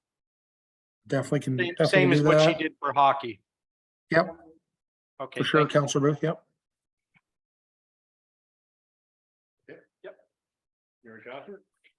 Just if you can pass on to Jennifer how wonderful it is that she's taken the sponsorship piece for Canada Day and how well that's going and yeah, everything's coming together nicely there. Yeah, I'll definitely pass those comments on, Councilor O'Neill, yep. To your Mayor Lobo, I guess when I look at the 231 web changes, that I'm thinking that setting up our website in a certain way that people can get in and make their own changes rather than having one person tasked with that, because that is still a lot. And I know other places are doing this, so I'd really like us to look at the viability of departments doing their own. Because I'm sure that it can be set up. I'm not an expert on IT, but I'd like us to look at that, please. Pat, would you take on that? Would I take on updating website? No. Okay. Take a look. No, take a look at the suggestion that, Yes, I think that would be the right person to Yep. handle that. Thank you for that direction. Yes. A comment on that too. I know we mentioned to the last CAO, or I did, that one of the residents mentioned to me, and Brian, this is probably to do with you, but when you actually look through the website, there's a lot of things there that need updating. And Nicole, maybe if you're still there, like, I don't believe the 2023 budget is up. I don't believe the approved roads that's what this customer was looking at to see what roads were being done this year. So is it possible, Pat, that staff can go through their own sections? I mean, I even double clicked on some things. And for example, Brian, in yours, when you double click on the roads thing, it went to the complaints form or something. So even somebody in each department needs to go through them and click on everything and make sure it's just all working. And I agree with Deputy Mayor, it's a time consuming thing, but maybe we can just correct what we have. Go ahead, Pat. So the previous CAO did send out a directive to all department heads to look after our own changes. Not that we would do it, but to let Jennifer know, because it's not fair to her to have to go and search and take things down when it's outdated. But I will remind the department heads that they need to be diligent in looking at it. we can also look at whether or not we can make changes. Yes, yeah. So- And I even think the job posting, there's a job posting up there that's been filled, I believe, or interviewed and everything already, and it's not taken down. Those kind of things bother me when you go on there and you see that it almost tells you that the website's not being monitored, but I'll leave it with you, Pat. Thank you. Yolanda had Okay, a comment. yes. Through you, Mayor. Sorry. I know when the website was designed, we did get some training on it. However, they did only designate one person with administrative rights to go into the background of that website to make changes. So it's going to be difficult for each department to do their own changes, not unless they all have administrative rights and not unless they all have that training. So that's why we rely on Jennifer Steen, because she does have that training behind her. But like Pat said, it's very difficult for Jennifer to be making all these changes, and it's not quite fair for her to be doing it all the time. So I don't know, Pat, I guess we'll be looking into the website design. We'll look into it and get back to council. Gotta be an easier way to. Okay, so I'm getting, so first of all, we have, was that a request, Joan, or? I motion? request a 10-minute break, please. No, No, the your motion to have. that? CEO to look at the viability. of Oh, yes. Department heads changing their own Yes, websites. Yes. So moved by Joan, second. Can I add to that and the library? The library's requested in the past and we've said, no, it's not a possibility, that they would like to do their own changes, which is perfect. It's our staff not getting involved. So if there is third-party access or something that they can just get to their section, change their own stuff, that's better for us. That you just put nail on the head there, hit the nail on the head. Third-party access, because I know it's being done in other municipalities, so it's just maybe the way ours is set up. Again, I'm not an IT expert. Thank you. Did we get a second? No, you need a seconder, I please. need a seconder. Moved by Joan, seconded by Greg. Any further discussion? All in favor? Then we'll read the motion, the original motion, which is be resolved, the council of the township of Allen Cullivan received and filed the parks recreation and cultural update report. Move in a second, please. Moved by Deputy Mayor Stover, seconded by Councilor O'Neill. Any discussion, further discussion? All in favor? Carried. Okay, we've come to a point in time where it's 4 o'clock. And there's an awful lot left in the schedule. However, we do have closed session that's pretty important, and we also have a visitor for that closed session. So I would recommend to council that we take a 10-minute break and then come back and go into close. Can I get a mover and a seconder for that? Moved by Councillor Ainsworth and seconded by Councillor O'Neill. Further discussion? All in favor? 10-minute break. We'll be back at 4:15. We'll be going into closed session. Okay. Thank you. I need a motion to reconvene to a regular council meeting before we go into closed. So can I get Mary Catherine, moved by Mary Catherine, seconded by Councillor Ainsworth. All in favor? Motion is carried. And now I need a motion to go into closed. Mover and seconder, please. Moved by Councillor Booth and seconded by Councillor O'Neill. All in favor? That's carried, and we'll go into closed meeting at 4:14 PM. Disclosure of. No. He's kidding. Okay, the closed meeting is finished, so we'll go back on to the regular part of the meeting. So can I get a mover in a second to go back to regular council at 6:35? Moved by Mary Catherine, seconded by Councillor Ainsworth. All in favor? Carried.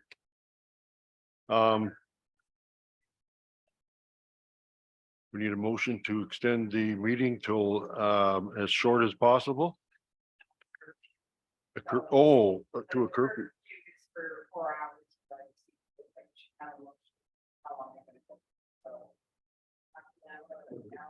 No, we're not going an hour. Half an hour. Is that okay with everyone? Well, I don't know, what are we gonna discuss? Well, whatever, Yes. whatever has to be How done could we today. say, within the hour? Within the hour, we would be complete. I'd say within a half an hour, don't you think, Pat? Yeah, except we're gonna bring forward and all. Okay, okay. Yep. So if you want to extend it. 7 PM, yep. Mover and a seconder to continue on, moved by Councillor Booth, seconded by Councillor Ainsworth. All in favor? Carried. So the first one is 14-2. I'll read the motion. Be it resolved that the Council of the Township of Elmwood acknowledge reading the planning report dated May 16th, 2023, prepared by Baker Tilly regarding the 2022 audit, and give direction to the mayor and one other council member to complete and sign the acknowledgement section on page 9 of the report. So I can move in a seconder. Moved by Deputy Mayor Stover, seconded by Councillor Ainsworth. Do we have to, any discussion? I will sign it. Anybody else wanted to sign that? I can sign it if you like. Okay. Then Deputy Mayor Stover will sign it. All in favor? Carried. Pat? The next one, you would ask me to defer until this meeting of the annual conference and whether or not we're going to delegation, the mayor attending the annual conference with the county. I do not think of any delegation, but you know, they can count. I have that form in by Friday. Oh, okay, item 15. I'm sorry, 15.1. My apologies.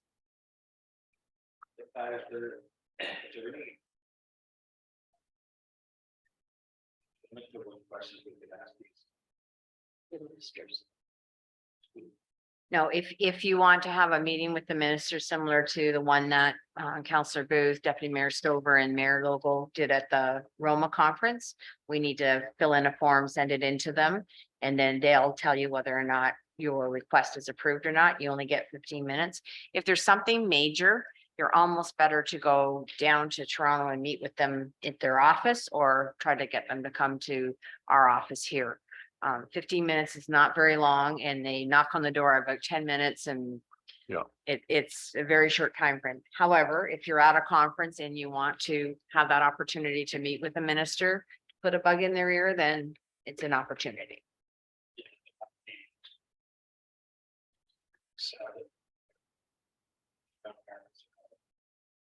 Well, it's the ministry, so if we had traffic, or I guess one thing would be the climate change.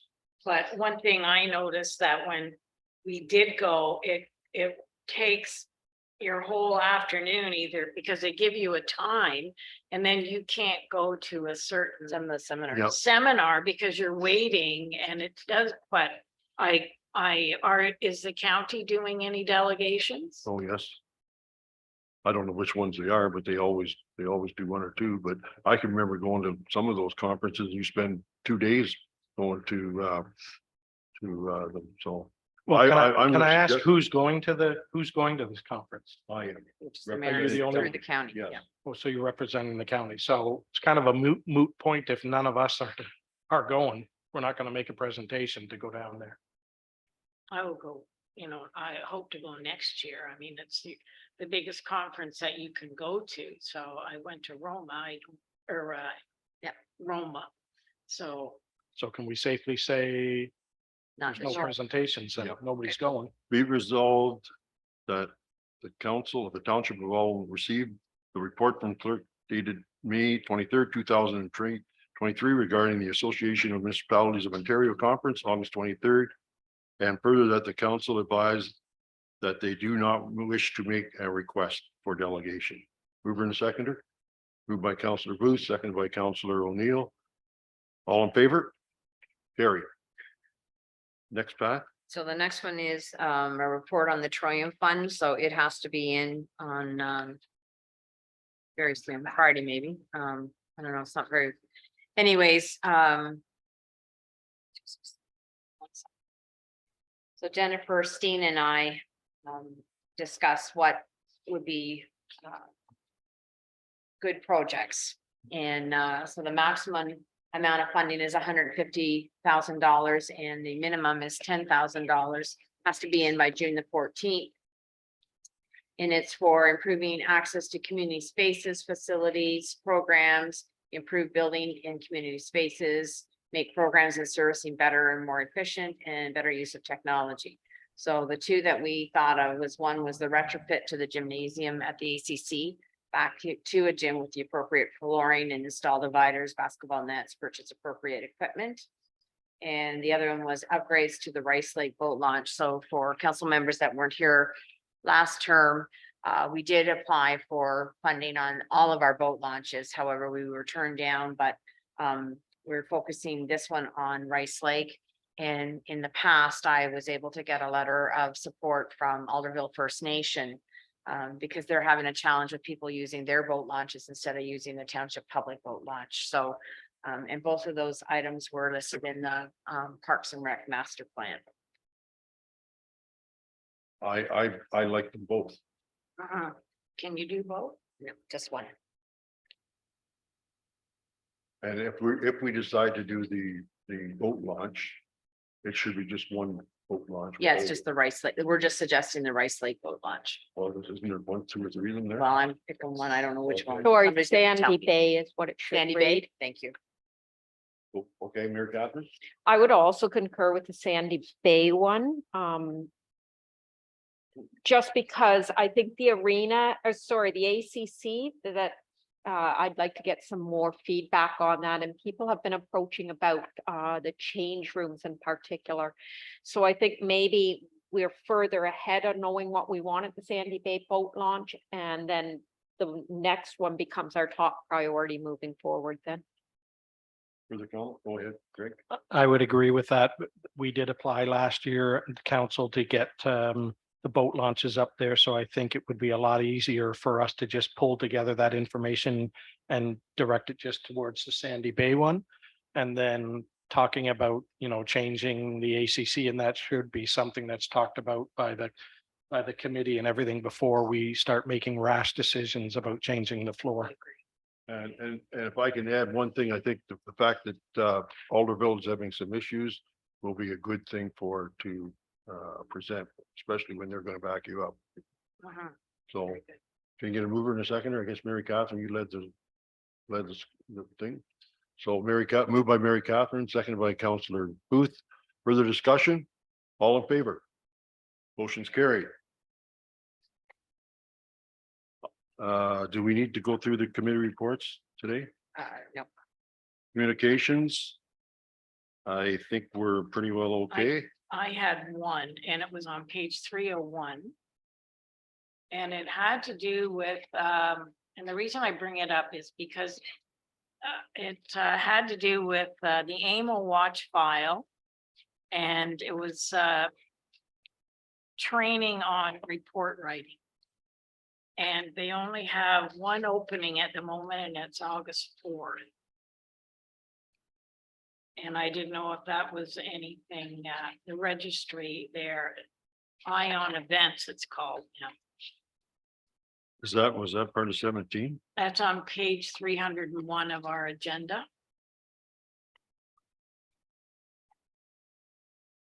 Under Roma conference? When, Yep, they got it. okay. So are you suggesting that we send a staff person and you're leaving it up to me? Yes. Okay. Because it seemed to be quite a popular program, and I did notice there's wait list for some, but August 4th seemed to be the one that is still available. It's a cost of $249 a person.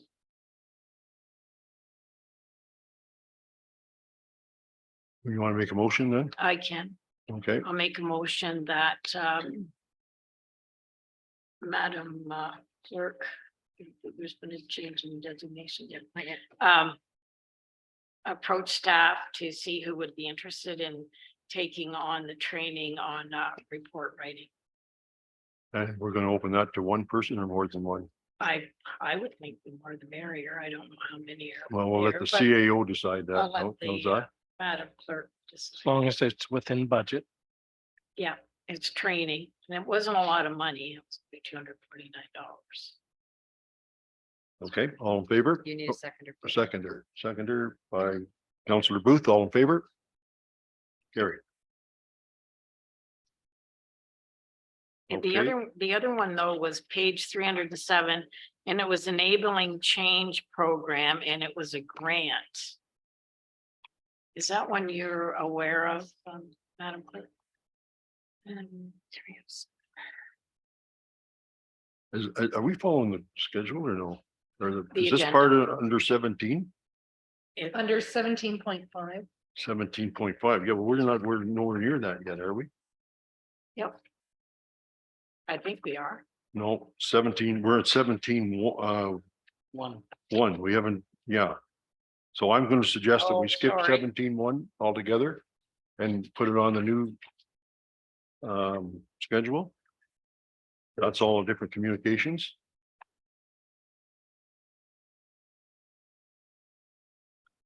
That Yep. does have seniors month though, the declaration for that. And then we have 17.2, which is this seniors and accessibility. Regarding the June is seniors month. And we should appoint some seniors.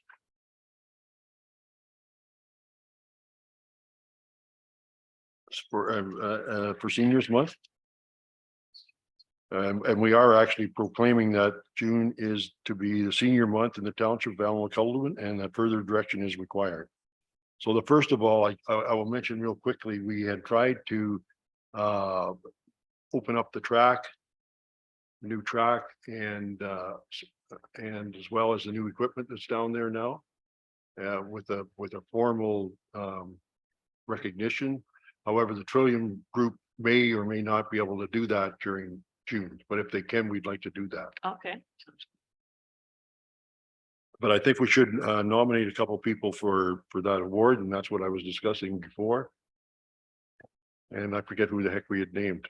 Childs. Eric Childs was one, and there was a lady too. Diane Tolan. Pardon me? Diane Tolan. Oh, yes, Diane Tolan. Anybody want to add some more people to that or not? For that or Oh, Graham. no? Stratford. Oh, yes, Bill Finley. Bill Finley, Bill so- Finley.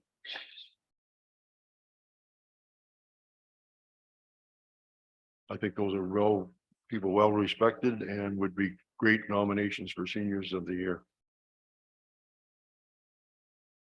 I guess they're not seniors of the year, they're seniors acknowledged for their senior as part of the senior month of, which is June.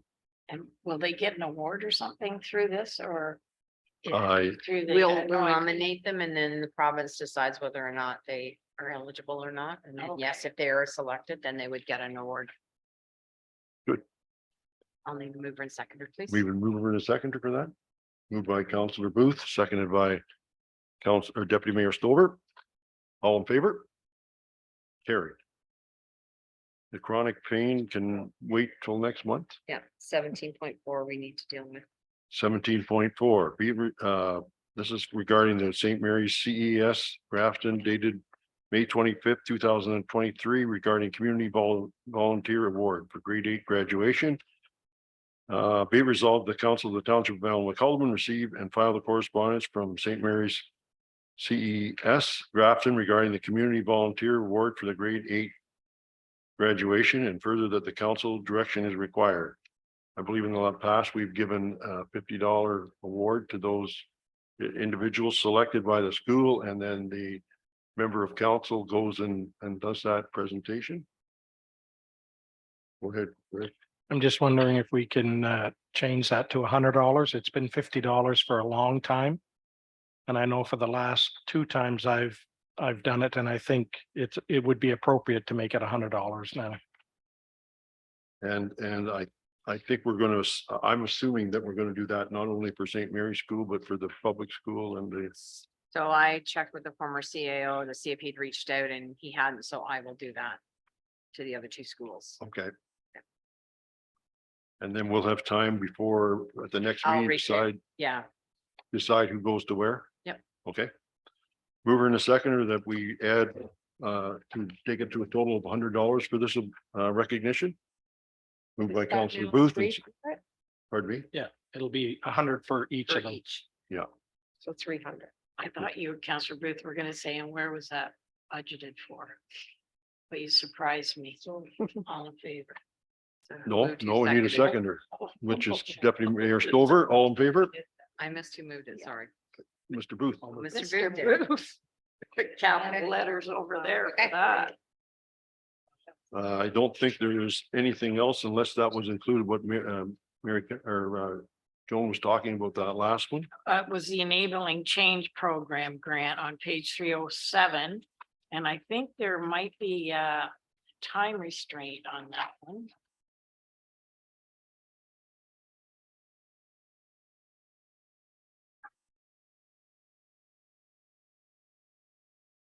I'll find it. I'll send that off to you. Oh, it's, sorry, it's on page 308. That says, And the Enabling Change Program, and it is for accessibility projects. And applications for this funding are open through June 29th. I guess we could maybe look at that for the next meeting. yeah, I'll bring you back a suggestion on the 20th. Thank you. Okay, next, if everybody's okay, we're gonna go into bylaws.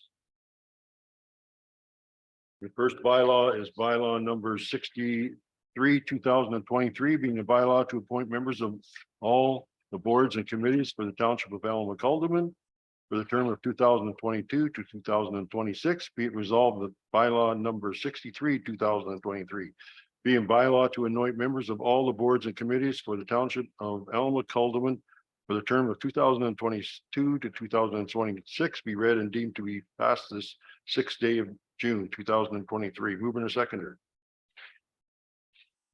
Moved by Mary Catherine O'Neill and seconded by Mike.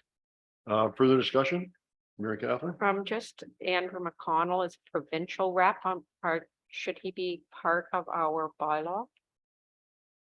We don't actually appoint him. No, we don't appoint him, but he is on our police services board.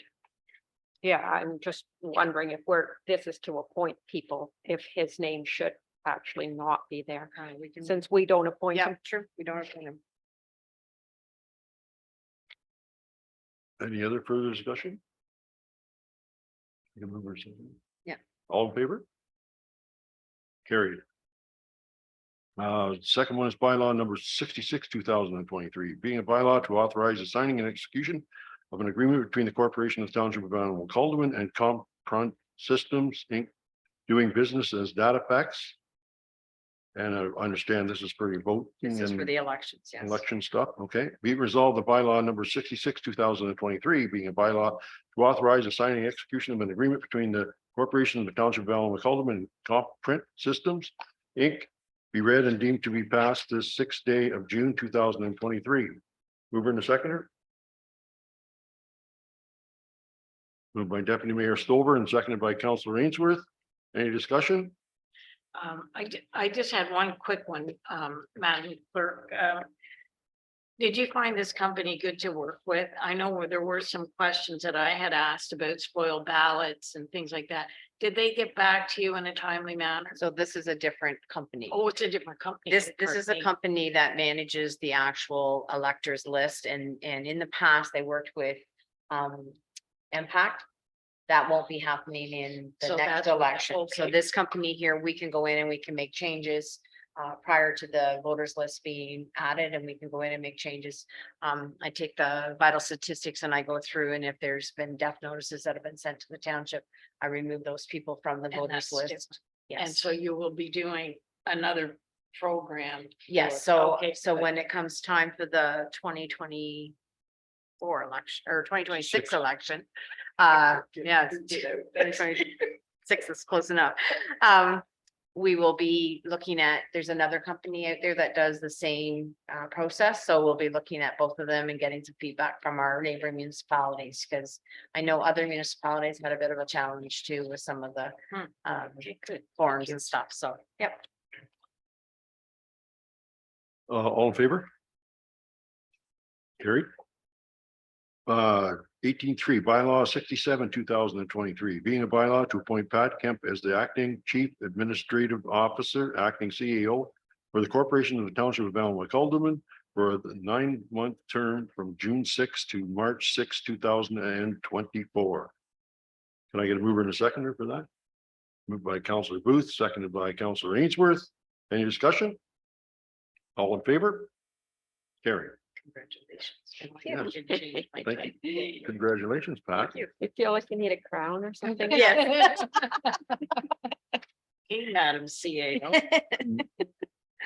Next, we have bylaw number 68, 2023, being a bylaw to appoint Dave Dawson as the acting deputy administrative officer, acting deputy CEO for the corporation of the township of Allen Alderman for a term 9-month term from June 6, 2023 to March 6, 2024. And we don't have to reference them. I should ask before, we don't have to reference to the second part of their job. Our contracts state are, like mine is mine is acting CAO / clerk. Okay. And Chief Dawson's would be acting deputy CAO / fire chief. Okay. So we've signed those Everybody happy contracts. with that? Okay. Mover to seconder, please. Moved by Deputy Mayor Stover, seconded by Councillor O'Neill.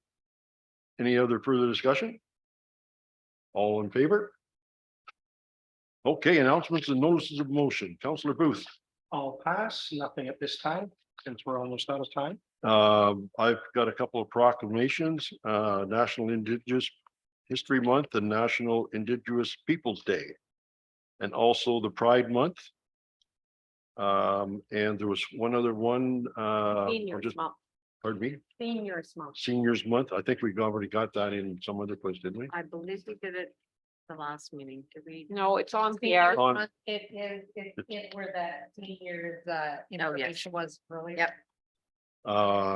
And just maybe you've already seen it, but I'd like it recorded in the notes and maybe a little bit more. Maybe Jennifer could put something out on regarding the Pride celebrations being held in Port Hope on Sunday between 11 and 3 at the Olympus Burger. And they're going to have lots. Did everybody see that or no? Okay, you've already saw that then. And it's welcome, open and welcome to the people. It's being sponsored by local business and bring your families.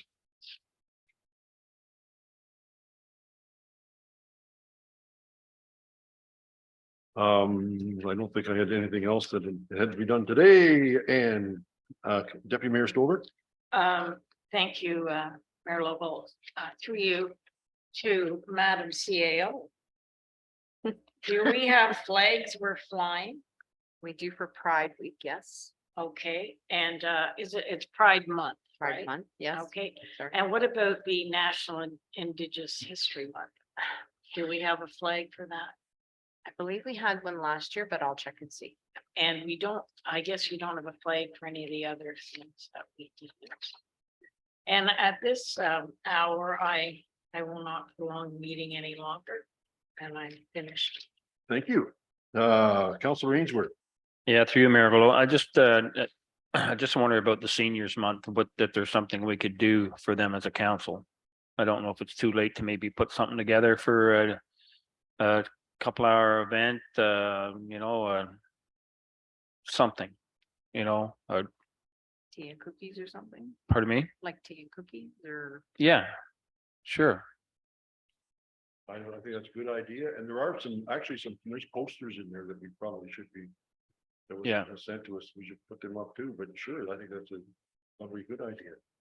Where would you like to do that?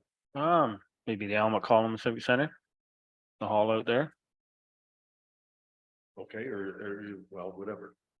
So go ahead.